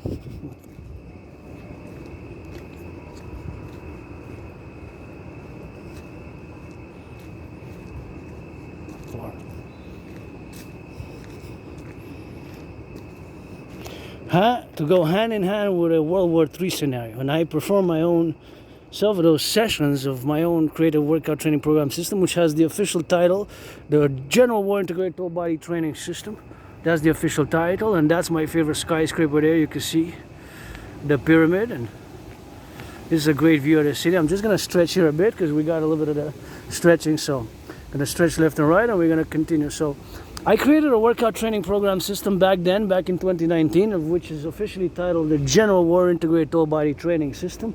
The General War Integrated Total Body Training System has several appellations and designations by the name, nicknames, just like I have Rainbow Dragon, nobody's born a dragon, you become one, Lib Dick, aka Clit Dick, Priestess, Adrian, Hannah, Dragon, keep my name out of your mouth if it's not for blessing, let's build the house of the Dragon Pyramid. But I created the General War Integrated Total Body Training System, aka the Dragon Army workout, aka the 300 workout, to go hand in hand with such a scenario where we need to mass finance and mass mobilize and mass incentivize the population of both Canada and the United States, actually NATO member countries population across the North American Collective and across NATO, which of course now we added Sweden as the newest NATO member. And of course my own workout training program system was created to go hand in hand with such a scenario.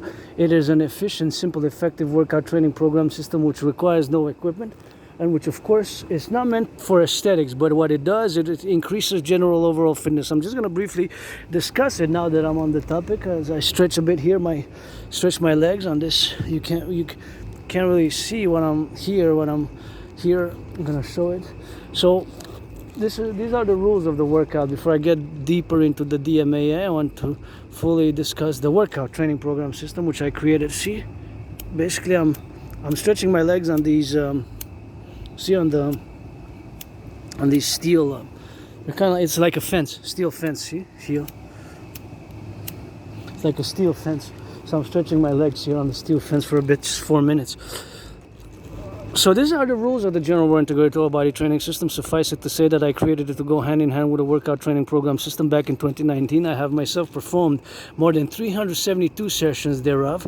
So the rules are simple. There's kind of 4 main rules. One is allocated 93 minutes 44 seconds and 9/11ths of a second. That 9/11th is basically close to 45 seconds. So once you start a countdown to complete successfully the General War Integrated Total Body Training System, you got to do 100 push-ups, 100 squats, 100 hawks. So 3 exercises: the push-ups, hawks and squats, 100 for each, so 300. That's where also it's aka a nickname known as the 300 workout.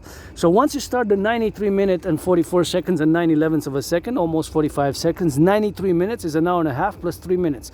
93 minutes. So you're allowed more than an hour and a half. 93 minutes, 44 seconds, and 9/11ths of a second is the official. I average about 1 hour for me to complete it. The lowest I did was about 44 minutes. And the highest was 88 minutes, the longest it took me to complete it. So once you start a countdown, you got to keep it in motion by marching, walking, jogging, or running. So you cannot stop, you cannot pause.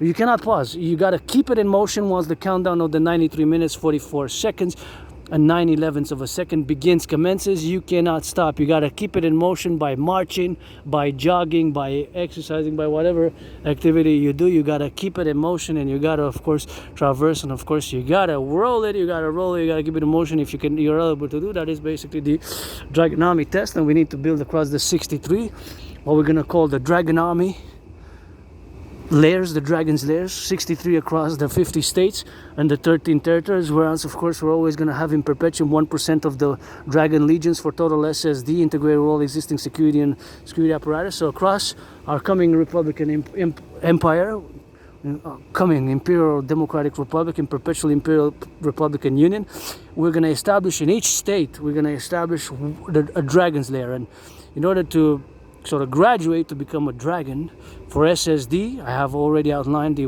workouts, the training, the methods, of course informed on partially on the RCMP training, RCMP Royal Canadian Mounted Police, the equivalent of the FBI, partly on the Marines, and partly on my own workout training program system and my own philosophies, which I of course have developed. So we're going to have 63 layers.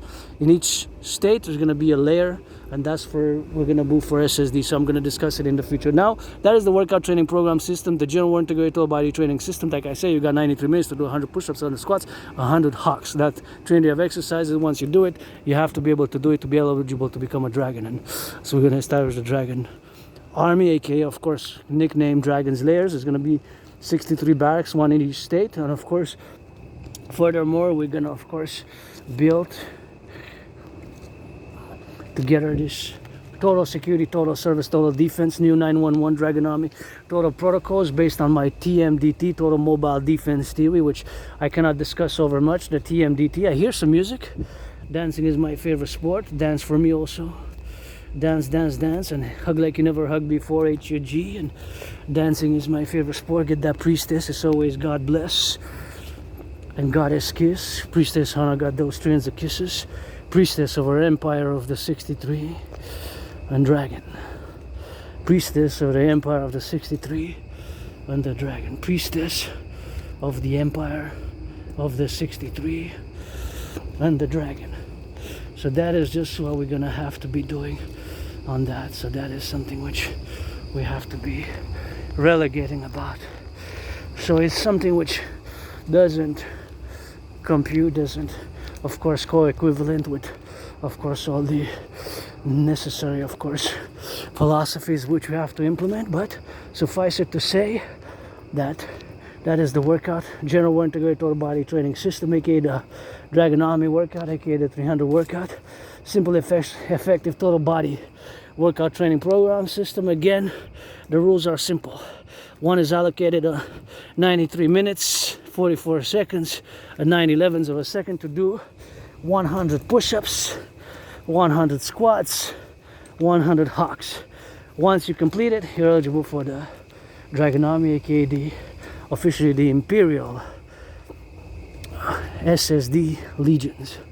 SSD stands for Security, Service and Defense. This is my philosophy for the 63 coast to coast, ocean to ocean, only and solely for SSD. This is going to be the parallel integrated across the 63 for security, service and defense, to be of service, security, service and defense, and it's going to be integrated with all existing public and private institutions and organizations based on my philosophies, theories thereof, and that's just something which we're going to have to be doing.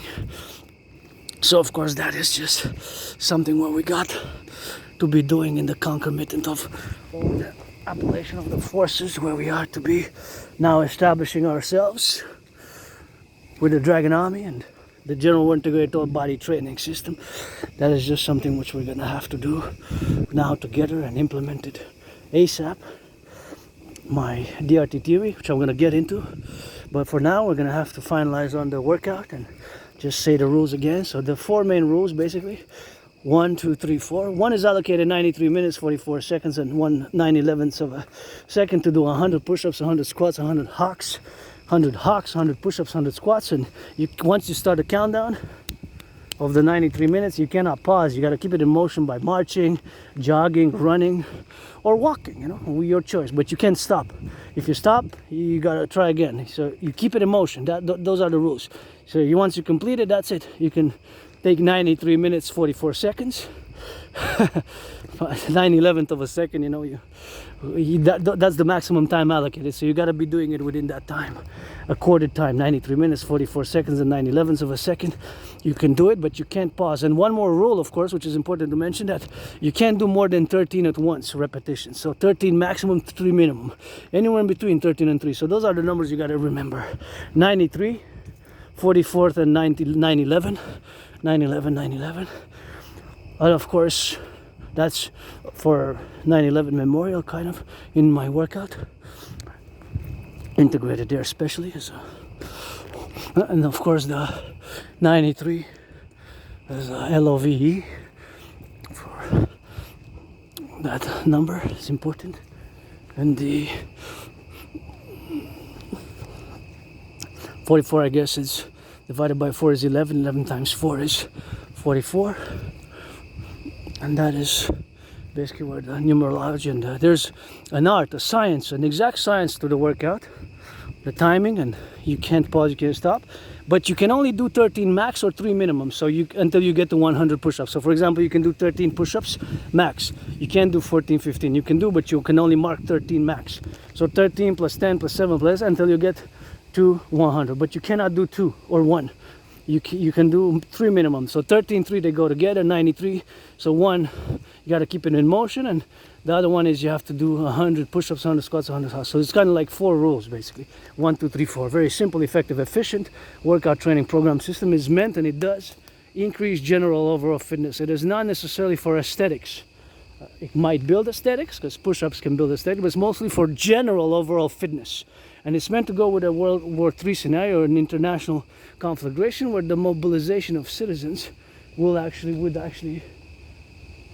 be required, right? Where the citizens we would need the mobilization of fellow citizens in order to get us fit, and it does. I perform myself more than 372 sessions, more than 372 sessions, you know. Myself, I perform more than 272 sessions myself. So I perform more than 372 sessions myself, and of course, that is, of course, my performance, what we got to be doing with that I perform myself more than 372 sessions. And of course, that is what I done, and that is what I did. More than 372 sessions, you know.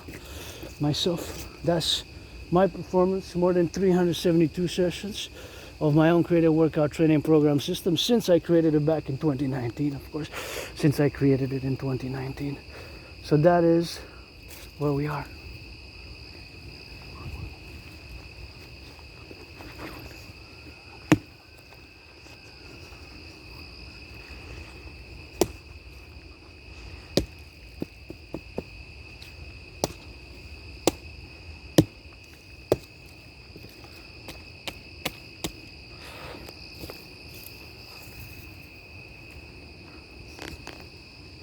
So that is just where we are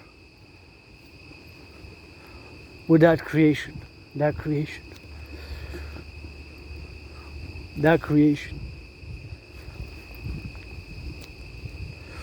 That's what I created. That's what I made. I take much pride in that, and I officially successfully completed more than 372 sessions. Look at the moon through the forest in the midst, in the darkness. See the moon there. So now we're going to go into the DMAA, direct military assistance or action. Direct military assistance or action. Direct military assistance or action. So the DMAA, direct military assistance or action, is a framework, a theory, a theoretical framework for working, a working tool for today and for tomorrow, for NATO member countries. So it's important to pay attention to it and to discern. So the DMAA, direct military assistance or action, or vice versa, direct military action or assistance, has only to do with military affairs. So it has nothing to do with providing humanitarian assistance or aid, like food, nutrition, bandages, hygienic products, baby powder, or household goods. So nothing to do with humanitarian. It is strictly military. Strictly military. strictly military, right? Strictly military. It's a strictly military affair, right? It's a strictly military affair. Military affair only. Strictly and only and solely a military affair. Has nothing to do with other considerations. And the DMAA, direct military assistance or action or assistance, they can be changed. It has in parentheses a C. A C. The C is consequence, potential consequence, such as the growing transnational criminal syndicate organizations, which can be supported by those foreign governments due to NATO's either as a collective military security organization, which now has 32 members, right? 32 members of NATO now, or potentially, of course, as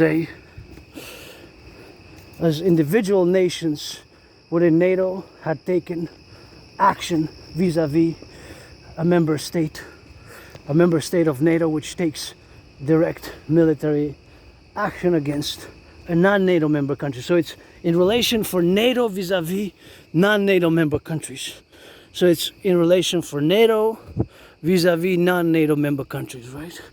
So it's for NATO as a theory, as a philosophy, as a working tool, because it's something which we have to, of course, take into consideration whether to continue to do or to take DMAA. So taking DMAA, direct military assistance or action, is in regards when it has nothing to do with Article 5. Article 5, of course, is the NATO Constitution, which states that when a NATO member country is attacked, NATO, other member countries of NATO, that's what it serves a purpose. It's a military alliance, NATO. And of course, the military alliance NATO, of course, has now 32 members. But the DMAA has to do with involvement in a strictly military sense, whether providing assistance, weaponry, munitions, helmets, tanks and drones, and of course training or action on the ground by military boots on the ground, or of course by also providing planes, for example, bombardment in Yugoslavia. Of course, when Yugoslavia get a bombardment, that is of course a DMAA, direct military assistance or action. DMAA, direct military action or assistance. The DMAA, direct military assistance or action, is of course only pertinent where we have of course the appellation to be that. We have of course to be knowledgeable about the implementations of the DMAA. So just to clarify, it's super important. So it's only when NATO member countries as a whole or as an individual unit take action. For example, Ukraine, Canada, we provided assistance, military assistance. So we, part of NATO and NATO member countries, have it done the DMAA, but not a action, only the DMA, only the assistance, by of course providing military assistance and action. The DMAA, the providing DMA, assistance or action, the direct military assistance and action. So when it has to do with action, then we have to take off the assistance. Of course, when we have to do that, the assistance. So in this case, Canada provided assistance. We did not put boots on the ground in Ukraine, and we did not put the planes on the ground, and we did not put the planes on the ground. So direct military assistance is here where of course it has of course done, and we have of course taken the consideration to do, but without a vote, without a popular vote necessarily, right? So that's where of course we underline of course the implementation. So the DMAA, direct military assistance or action, that is of course the implementation where we are of course to do, and that is of course something which we have to do as in the appellative mode, of course, to do in the side of the things where we are now to do,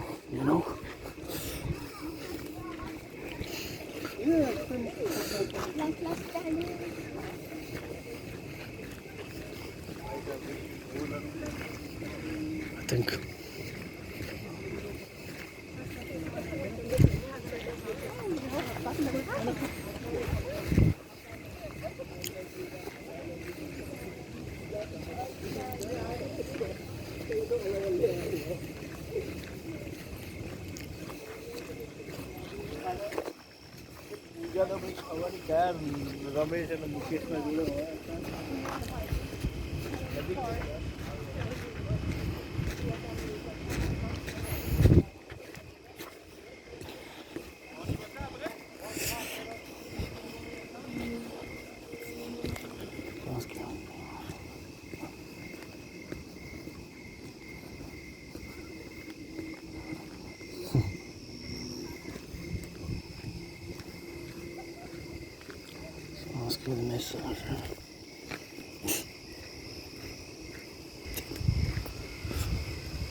think they got the message, eh?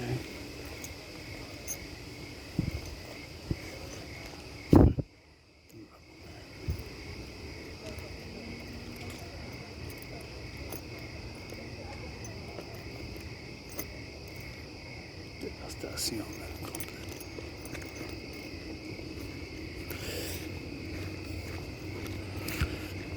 So, the DMA is a frame of reference, is a working tool, is a philosophy, it's a theory, it's a theoretical framework. And we have to consider it, and our leaders and us, the citizens, we have to deeply put it into practice. It has to be made now official NATO as part of the Dragon Army integrated NATO operation to, of course, transform into the Dragon Army, aka the Imperial Republic's legions and the transnational legions for SSD, internally only NATO member countries. And of course, before October 7th, I had advocated for Israel and Mexico to join, respectively, as the 32nd and 33rd member of NATO. 32nd and 33rd. Mexico and... but although I have to say that I predicted what's happening now geopolitically internationally, what I did not predict was, of course, the deterioration of relations with the United States, which I'm going to get into while I finish the DMA. I just finalize it in a few minutes before I get into the DRT. So, because it's important for me to explain it fully and to be fully understood as a working method, a theory of protocols which have to be integrated in NATO. Because it's not just a theory as a philosophy, it's a reality, it's a working philosophy. We have to apply it. We have to think about it, discern it, and acquire the wisdom of that the DMAA, or a direct military assistance or action by NATO vis-a-vis non-NATO member countries and in conflicts which are not between non-NATO countries, that might create a certain consequence, potentially undesirable consequences internally in even in Canada. For example, we have seen that there's a growing transnational criminal syndicate organized group, which of course the RCMP has proved last year by the fact that the biggest ever super lab was dismantled on the 25th of October of just last year, 2024, and it carried potentially, the doses were about 95 million, which could have killed the population of Canada twice over. I get goosebumps when I discuss that. Twice, just in one super lab. And more I'm quantifying this fentanyl because it doesn't make sense to me that this fentanyl is so deadly, so potent. More and more I'm quantifying this fentanyl as a bioweapon because from the drug trade perspective, from a drug dealer, you try to, the clients to be buying perpetually, right? To be consuming regularly. So regular purchasing of the drug, right? You don't want them to die, to be harmed so that they can't buy anymore, right? Because you're doing, the drug dealers, the drug trade, narco trafficking, they're doing it for money, monetary reasons, financial, commercial, wealth, business, to get those 44 cars and 4 houses, 4 mansions on each north, east, west, north, south, or whatever, right? But nonetheless, here in Canada, we have so much good cannabis. Since 2019, it's legal. Even myself, I have some leftovers from years and years ago I purchased. I still have from like 3.5 years ago. I think I bought 2020. In 2022, it was like February, March, or April 2022. So 3.5 years ago I bought. I still have even a joint roll from 3 years and for about more than, maybe even more than 3.5 years ago, from about 3 years ago. So I still have, I don't know if it's still good or whatever. But of course, that is where we are now in the confluence, of course, integration of course, all the civilizational aspects where we are to get it on the go. And that is something which we have coming on the right side. There's just something where we got, and of course there's something where we got now to be implementing about my fellow citizens who, just like driving, you stay on the right side here, but because they have more light, so I gotta have my security, their security, and my liberty and their liberty secured, and you know, it's to avoid accidents or collision here in the darkness. So of course, back to the DMAA, direct military assistance or action. It is a frame of reference and a theory and a protocol. We have to establish it as a NATO, North America, NORAD, and even Canada and United States join NATO. It's primarily made for NATO, but it can involve specific countries, such as me as a Canadian, North American, those are countries. So the DMAA, direct military assistance or action.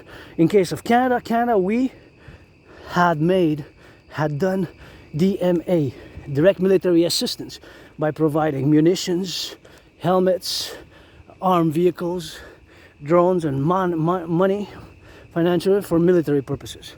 So that, because we did this, and because direct military assistance or action puts the adverse military forces at risk, potentially giving the other military an advantage, thus it could create by that foreign power, it can create this antagonistic, hostile elements, of which their secret police, secret services, or secret organizations, secret police, can fund transnational criminal syndicate organized groups, for example, or foment riots or discord internally in NATO. And you know what gave me goosebumps? I have to look again at the whole parade in China, because that parade was the biggest ever massive parade I ever seen in my life. Although I watched the 1978 Soviet parade, the 1984, 1989, and the other one I think I watched the 1977. I watched like 4 different years of the parade of the Soviet Union, the USSRs, in Moscow, when they used to do it. Their USSR major parades they used to do for a long time during the time of the USSR, also known as the Soviet Empire. The United Socialist Soviet Republics, that's what the USSR stands for. It was a massive geopolitical, some say it even an empire. At one point it had more population than the US. I think it was like, at one point it was the second most populated, right? In the 50s, 60s, we gotta check the demographics. They might have even been number 1 for a while, for a few years. In the 60s maybe, before the population of China and India skyrocketed after the 60s. Population of China and India skyrocketed after like the 60s, 60s. The population of China and India. So of course the DMAA, in this case we took assistance, not action. Action could be in Libya or in Iraq or in Yugoslavia, when NATO military jets bombardment of military targets. So that's action. Action is direct assault, or by boots on the ground, by NATO forces, military forces, in direct conflict with those non-NATO member countries. But the DMAA is only taken when countries, or internally domestic civil wars, such as Syria, due to the threat of ISIL, and Iraq, Afghanistan, can cause these consequences. So DMAA, in parentheses, there's a C. So there's a consequence to us undertaking direct military action or assistance. Again, only military here, only armed forces, only providing military, army, military action, right? Military action. So, for example, it could be those governments coming together, as I would have voted for Biden, Kamala, and his Dragon versus Trump, but I'm a Democratic Republican. But as Granddaddy Trump put it, conspire against the United States. Conspire against the United States. It said of Xi Jinping and Putin and Modi. Modi, Putin, and Xi Jinping. Modi, Putin, and Xi Jinping, and adding Iran and even North Korea to the mix. So we have our North American collective civilization complex, and we have our NATO. Whether to take DMAA in the future is something which we have to consider, because it can create potential consequence of hacking, espionage, sabotage, right? And one thing which I'm gonna have to look again, just to make sure, but you look for me if you made it this far, something which gave me kind of goosebumps. Did you notice that in the armed forces of China, the parade, there was not even one black person? Not even one black person in the military. Not even one black person. Not even one black person. Women or men, black or other. Did you notice that? I have to check all again to inspect. I did not see one black person. In my army, the Dragon Army, the Imperial Republic Army, we gotta get that black and white, and we have black men and women who have even are 4-star generals of the U.S. and Canada, United States. Of course, Canada, if we hold a parade, there's many of my brothers and sisters who are black, as in Canada, United States, and my neighbors included. 13.4% of the population, are our brothers and sisters who are blacks. But I didn't even see one black person in the hall, and there was thousands of troops. I really have to pause and inspect, but I didn't see one. That was something that, kind of also lets you the dynamics that we have, something which we are together here, and have this curiosity about, if I have certain curiosity about how the People's Liberation Army would be different from our army, the Dragon Army, for the free, the brave, the strong, the loving, because that's all we got to add. So of course, the DMAA is a working tool. Is a working protocol. The DMAA is a working protocol. So this working protocol, where we have, of course, is integrated, of course, the civilizational aspects where we are, and that is something which we have to do here. So the DMAA is a working tool and something where we have, of course, to get doing on that and gonna go get it on the go. So the king is absent, fellow Canadians, and my brothers and sisters, we have to do on that go and on that go with that, and that's something where we have to do. Direct military assistance and action. DMAA, direct military assistance and action, is something which concerns us because it has consequences. And one of the consequences is this, even potentially, these countries solidifying China, India, with Russia, China and India and North Korea and Iran and other countries solidifying, furthering their military alliance. And wow, what a parade it was. I never seen anything like that before, It's, I guess China showed us, and, they're now a superpower. They're now a superpower. And they ended that was the declaration that they ended the post-Soviet Union. They ended the United States hegemony. They showed that we're ending it, and it's now a multipolar world, where the unipolar world of the United States dominating and has come to an end. That was basically the statement. And geopolitically, with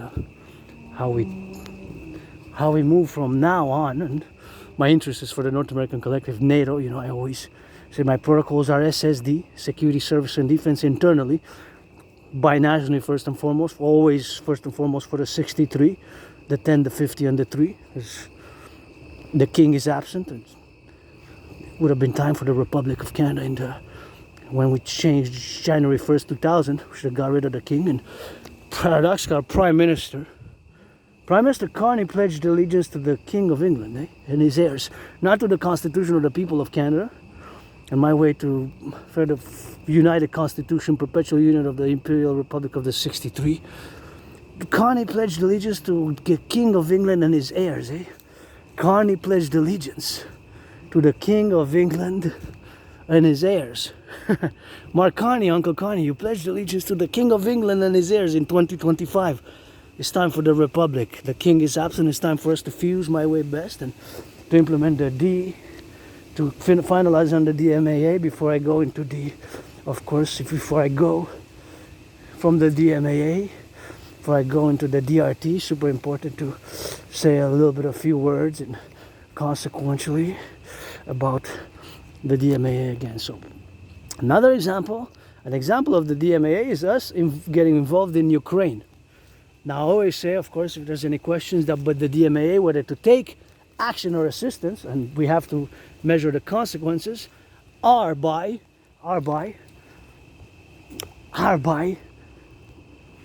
a vote, a popular referendum, right? The citizens have to be explained the consequences, what's going on, whether to take action or assistance. This theory is a working reference where we would have to have a vote.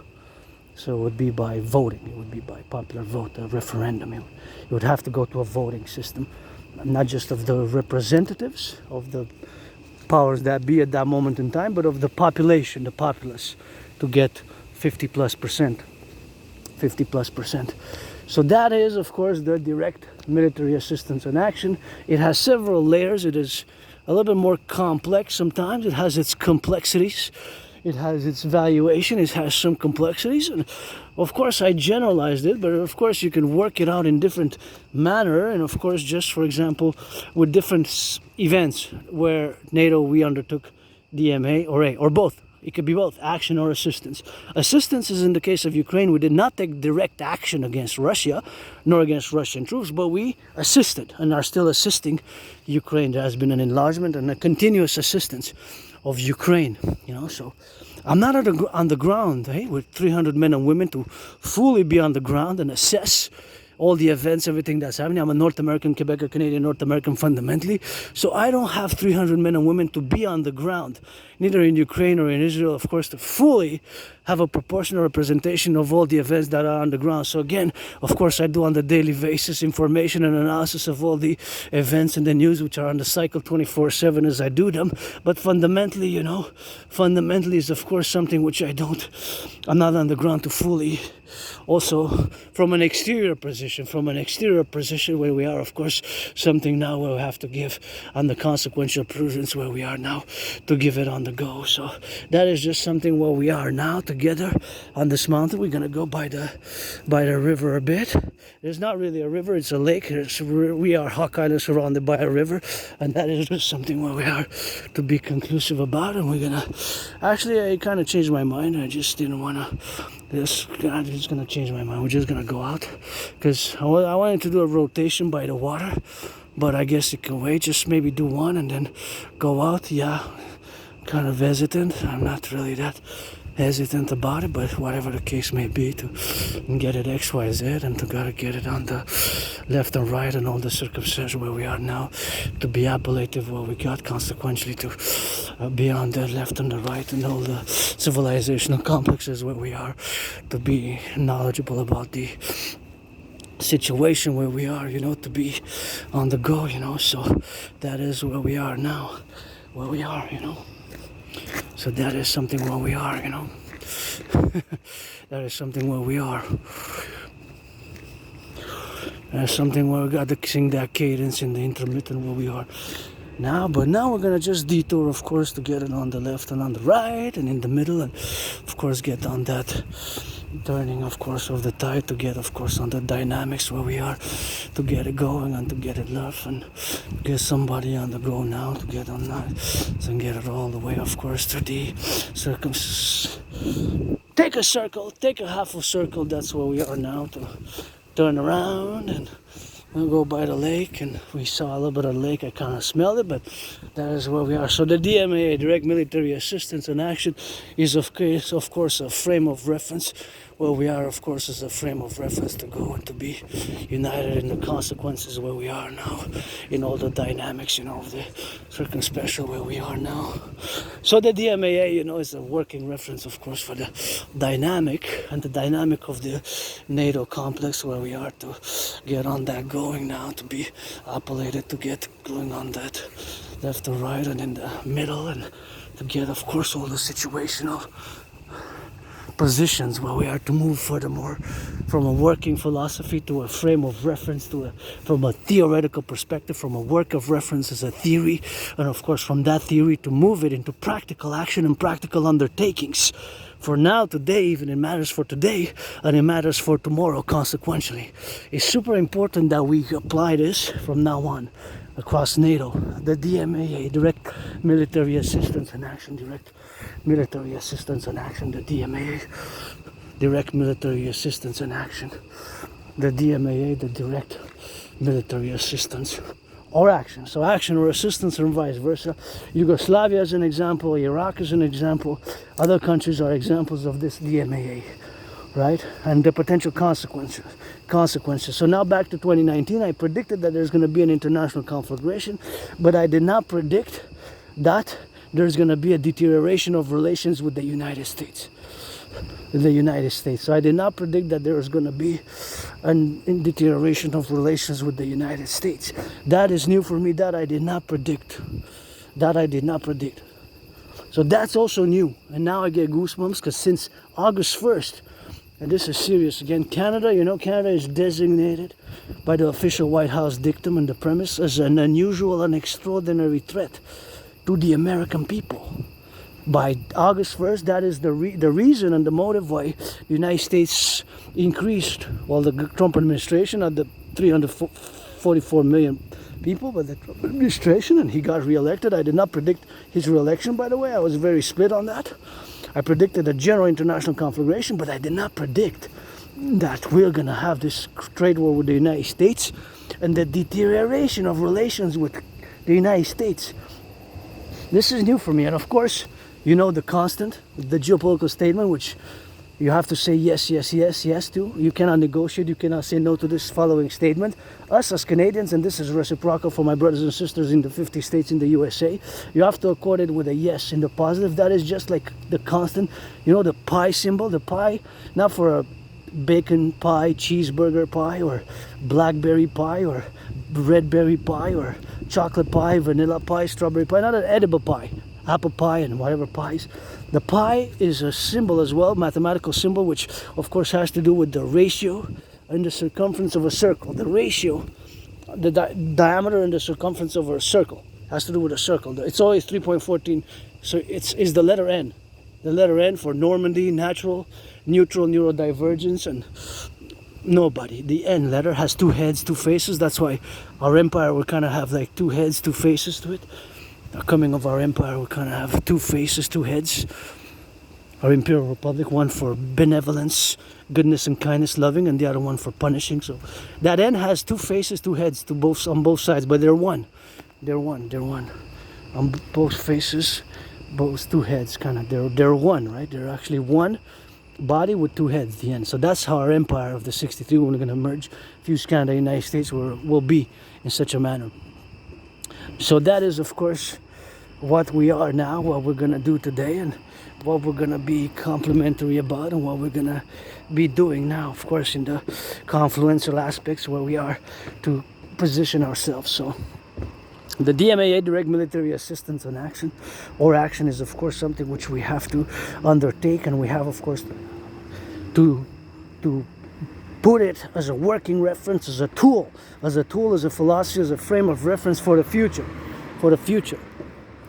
For now, for today even, it's very valuable, right?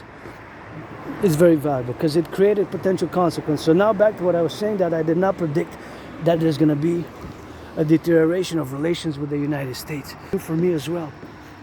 So the fact that the United States and Canada are now in a trade war and that relations have plunged and deteriorated, right? That is new for me as well. That is very new for me. So that I also have to, of course, consider in all the theories and the propositions as a work as an independent geopolitical theoretical analyst, theorist, and philosopher, and of course everything that I do, I have to consider from now on. So now, of course, we're gonna discuss. I'm gonna state the fact, the reality, the geopolitical reality, which one has to say yes, yes, yes to. You cannot say no, no, no. You cannot negotiate with the following statement. This following statement is this. It's a geopolitical statement. It's a geopolitical statement. Of course, this geopolitical statement is, of course, we have, of course, to be in all the complementary compositions that you have to accord it in all ways, in all shapes and form. It has to be accorded in all the manner and the dynamics to be, of course, accorded on the situational projects where we are, of course, to be now doing, of course, on the workings where we are now involved with. So you have to say yes. Everybody in the United States, Canada, we have to say yes, yes, yes to this. And the statement is this. And again, it's a constant, and it has been a constant since at least the dissolution of this British Empire after the Second World War, the waning influence of the British Empire since the end of the Second World War. Our main interest when it comes to foreign affairs, I'm not speaking about domestic affairs, internal affairs, when it comes to foreign affairs for both Canada and the United States, our main interest is to have the best, most cordial economic, social, dynamic, social, cultural, financial, defense, military and security relations with each other. That's, you cannot say no, no, no, or maybe to that. You have to say yes, yes, yes, yes, in the affirmative. That's just a constant reality, geopolitical reality for us. Due to our geography, we got that coast to coast, ocean to ocean, the Atlantic to the east, the Pacific to the west, and that is just how it is. And suffice it to say, Uncle Kanye, that 75% of our goods, that's 3/4, more than 75% of our goods go to the United States. More than 3/4. The European Union and other countries, especially since they're forming blocs now, and especially since we got hit hard by China. On canola oil, we got hit hard by China. And of course the canola oil is of course the situation where we have of course to get doing on that, and that is something where we have to be doing. So we got big tariffs on canola. We used to export billions of dollars of canola. Maybe of course the NFL, NHL, and MLB can absorb it. Some of the billionaires can absorb sort of those costs to have a little bit of salvation, blah blah blah. But of course it's a working theory, which of course we have of course to appellate and constitute here as we're going to move towards of course the DRT, the debt refusion, of course, for the creation of the UE, the universal exchange unit, which is something which we're going to have to absorb and do together in the concomitant of course appellations where we are now to be of course to get it on the go now to be doing of course in the general apprenticeships of course of where we are today, and of course all the situational complexes where we are to get to that doing, and of course to get now to a solving working protocol, because you have to solve this situation is urgent. It's an emergency, because Europe is not going to be able to absorb more than 5%. I doubt it. 10% maximum. Even that's going to take some time, because Europe, the main economic engine of Europe, they're having a hard time now. Right? The European Union is economically hard times now. They're not doing that great. And Germany has major problems, and they have their own internal problems, Britain. So when it comes to numbers, economic numbers, we're just Canada, United States now. August we lost jobs, 66,000 jobs were lost, So that is a major amount if you think about it. That is a major amount of job losses. So that is of course something which we have of course to keep in mind in all the strategies of course where we are now, to get it in the appellation where we are, and of course to get it going of course with all the dimension where we are, to get doing now in all the circumstantial position where we are together in the dynamics where we are affluent, but now we're tough economically, tough times. So as I go down from the mountain, go back to my home, my dragon's lair, humble abode, and gonna finish the discussion on the fact that, wow, look at those red. I just love. That's nice. Super nice flowers there. So our main interest, you cannot negotiate with this, but this is reciprocal. And it's a constant, just like that N, with two heads, two faces, which of course represents the two faces, two heads of course represents the two faces and the heads of the N, the N of course, the representative of the N of course, where we have to get doing with that. And of course the N is that representative where we are of course now to be doing on the go, and of course something where we have to appellate now of course the dynamics where we are to interject. So that is just the N, which has two faces, two heads, and that's where we're gonna be with that dynamic. Our empire is gonna have like two heads, two faces, just like that N. So our main interest is to have the best, most cordial economic, social, financial, political relations with the United States. And the United States vis-a-vis Canada, although the United States has a border with Mexico, it is still vis-a-vis us. All right, so that's non-negotiable at all levels, economically, social, culturally, politically, geopolitically, diplomatically, in security and defense. And defense and security. Of course, we're NORAD, the binational. Just like the NHL, NBA, they're not really national. National Hockey League is actually binational if you think about it, and the NBA as well. And the implementation of my bipolar geopolitical strategy for total BDD. BDD stands for Benevolent Dominance and Dominion of the World, via the implementation of the DRT and the fusion of Canada and the United States into the perpetual imperial collective of the 63 has to be appellated, and of course has to be integrated in that manner, specifically where we are now, of course, to be at all sides and on all levels in the plurality, of course, of the domains where we have to interject and now have to discuss the DRT, because it's part of the bipolar geopolitical strategy for total BDD, benevolent dominance and dominion of the imperial collective together. So BDD, benevolence, dominance, and dominion. And bipolar, not to be confused with the psychological condition. It has nothing to do with psychiatry nor psychology.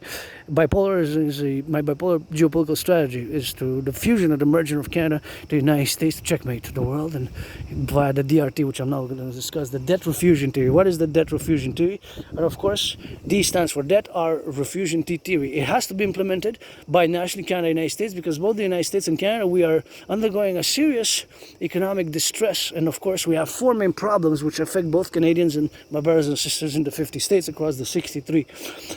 So those four are, and keep in mind that my DRT theory, the debt refusion theory, also integrates in it the MIT theory, the monetary integration theory, which is the financial theory which the Europeans implemented in the 90s. Germany, Italy, France, Belgium, other countries, they destroyed their national banks and they destroyed their national currencies, right? Germany, Italy, France, many countries in Europe, the part of the European Union, they no longer have a national central bank like the Bank of Canada or the Federal Reserve or the Bank of China or the Bank of Israel or Central Bank, Banco de Mexico, right?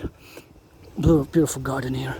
So they no longer have the central banks in that sense. They have a multinational central bank. They have a multinational central bank. But of course, that multinational central bank serves and issues, of course, a currency, the euro. The euro is, of course, a multinational currency. A multinational currency. It's not a national currency. It's not a national central bank. It is a multinational central bank. So that is where the distinction lies, right? And this is what the Europeans did long ago, more than 25 years. More than 25 years ago, that's what they implemented. The MIT, Monetary Integration Theory, not to be confused with the Massachusetts Institute of Technology, although it will require my brother Scorpio, Bill Gates, and my brothers and sisters, and my mass public-private partnership. Elon Musk, Tesla, and PayPal. I never had a problem with PayPal personally, although I think I only have like $4 Canadian in PayPal. I gotta double check. Anyways, I used it. Thank you to the fellow Aspie who sent via PayPal $25.44. So it's going to require FinTech, and BlackRock and Blackstone are two different financial institutions. They split after 1989, but to suffice it to say, institutions such as Vanguard, BlackRock, and Blackstone, and Bank of Canada, and my bank RBC. I don't have credit cards. I have a $10,000 debt, but I don't have a credit card. So the Royal Bank of Canada, it's gonna take a public-private partnership, a mass public-private partnership, to implement this theory, the DRT, which is the solution. And there's the solution because, in fact, of the four main economic problems, financial economic problems, which of course are facing us today.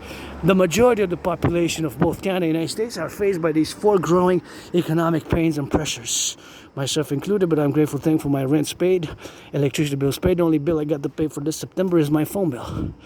I'm a bit late. I'm going to pay $1.44 late fee, but that's how I got a budget with it. So the four main problems are, in whatever order: the growing cost of living, the prices of bacon, prices of cheese, price of lettuce. Even now I got shivers because I'm going to have to stack up on some toothpaste. I saw prices of some toothpaste doubled in just 4 weeks, because I had leftover toothpaste. I hope I still got somewhere, just one tube. I bought a tube on special the other day, but the prices have doubled. I saw $3.78. That was regular price was $1.49. That's like more than double. And just the prices of toothpaste also increased. Prices of bacon, lettuce, milk, prices of goods are increasing. And they don't seem to be slowing down. That's the problem. I see increases on goods every day. Even my wafers went from $1 to $1.39. Even the chocolate, it went from $1 to $1.18 to $1.49, $1.39. Now it's $1.99. It doubled. So the cost of living, cost of goods, eggs, bacon, cheese, bread. The cost of rents is also going up. I can't complain in my case, although my rent went up also. I'm only going to say that my rent went up between $6 minimum and $10. So either 6 or 10 or in between. I'm not going to say exactly how much. I'm just going to say that my rent went up between $6 and $10, but I'm not going to say the exact number. In my case, it's justifiable. It's not that much in my case, although every year for the past 4 years it went up.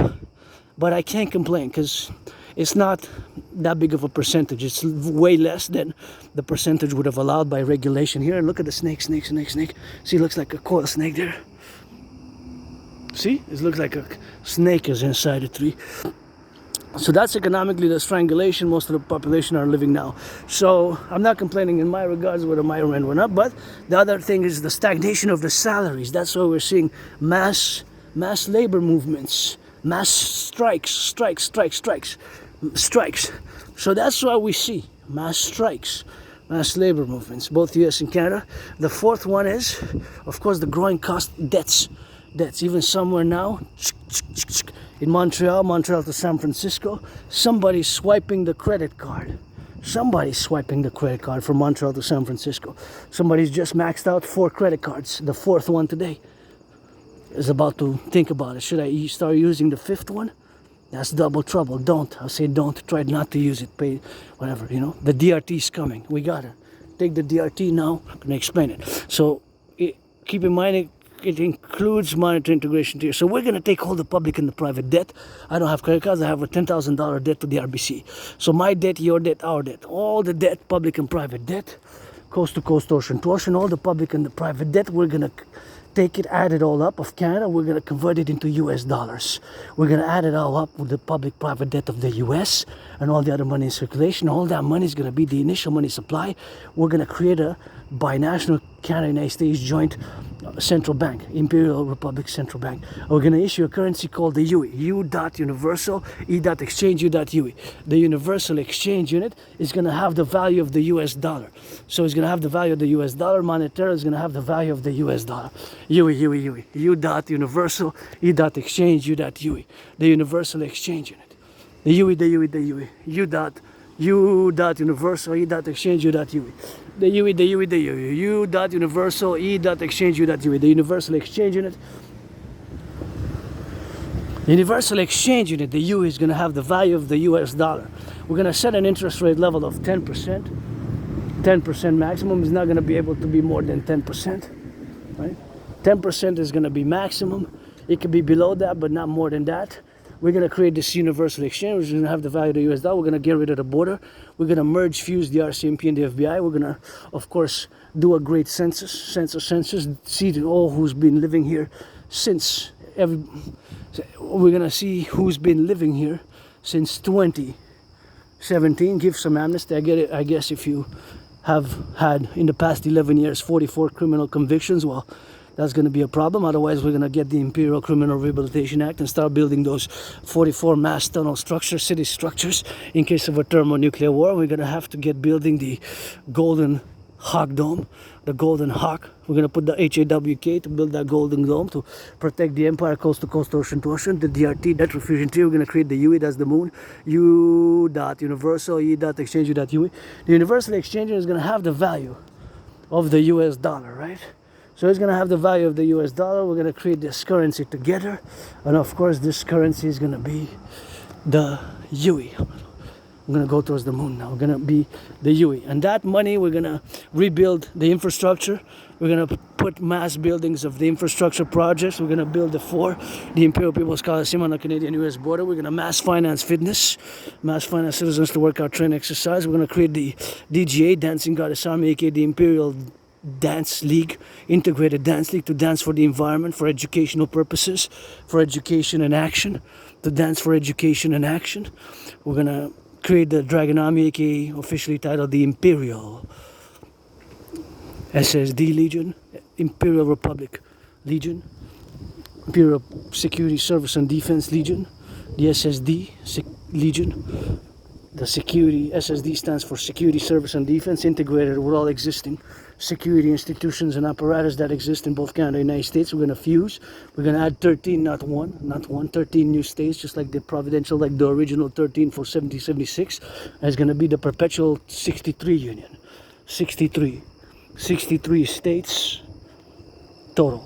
We're going to mass finance healthcare, mass finance the rehabilitation of my brothers and sisters who are homeless. We're going to put webcams everywhere for citizen integration to be exactitude. And of course, we're going to monitor everything that's coming in and out, all the highways, and have the total SSD and integrate with citizens. We're going to, brothers and sisters, construction workers, we're going to build some social housing and going to rehabilitate the population. Those who have a volition to be rehabilitators, you have to have a will and volition to be rehabilitated, and we're gonna get the public security, safety, and citizen integration, and establish the Dragon's Lair, which is gonna be massive training camps, one in every state of the 63, and that's gonna be where all dragons are gonna be trained for the future.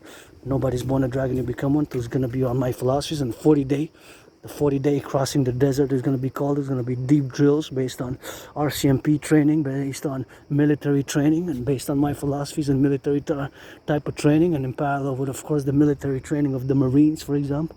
The Marines, so it's going to be joint, inspired by several, of course, training appellations, lots of marching, a lot of swearing, I guess, a lot of military cadence, going to get drilled like those Marines, and 40 days, that's going to be the training for every dragon. We're going to set to be 1% of the population at all times of age 16 plus, who's going to be eligible to serve man or woman trans, or whatever the case may be. Just goes on those protocols for SSD, security, service, and defense. That's going to be the protocols which we're going to be establishing thereof, and it's going to be integrated with all existing institutions and organizations that are for security. And of course, it's going to take it 21st century. We're going to create massive webcams across, and we're going to create massive public-private partnership monitorization, where we're going to have centers where citizens can go and monitor and see where volunteering is needed, and it's going to be integrated with all 3G, 4G, 5G. We're going to move on to 6, I guess, and we're going to have, of course, these massive centers where the dynamics, we're going to have massive computers and massive telescreens across the empire, and it's going to be total monitorization of all the cities, small cities, big cities, and the highways, and we're going to be integrated and see, do all that, and finance tourism. We're going to build the Imperial Tourism Ministry, which is going to be financing every semester, but every season. We're going to have 4 seasons officially, every equinox: spring equinox, summer equinox, autumn equinox, winter equinox. Whoever is 16 is going to be accorded 4 nights for transport, food, and lodging, to be able to go anywhere across the 63, the 50 states plus the 13. We're going to have from the Yukon to Florida to Texas to Quebec, Montreal to Ontario. We can go travel, but you have 4 nights. You can use 4 every 3, with the availability, of course, and you can transport by bus transport, or either by bus. You can go by bus, or you can go either by bus, either by train or by plane. So it's going to be the choice. But every night, once you can go in the morning, but once it's past midnight, you have spend 1 night, and you can also add them, because you don't have to take the 4 right away. You can add them at the end of the year. You get 16 days, so you can take your whole 16 at the end of the year, or when, of course, the availability comes at the end of the year. So when the availability comes, but you have to use them within a complex, because if you get after a few years, you can't take more than 44 days at once. For example, it's going to have to be a maximum. So that maximum probably going to be 16, 16 or 32, or the case may be maximum. For example, you can't accumulate 16 times 4. 16 times 4 is that's 40, and 24, that's a 6, if you get 6 plus 6, that's 12, and 24, that's 64. So you can't take 64 days. Or it could be worked out 64 days, but not more. If you go to have 156 days, that's. So in other words, there's going to be a reset. So that's what we're going to do. We're going to mass finance tourism. We're going to rebuild the infrastructure. I'm going to go towards the moon. We're going to rebuild the infrastructure. We're going to build the infrastructure of the North American Collective. We're going to rebuild the infrastructure of the North American Collective. That's what we're going to do, and that's what we're going to get doing with that.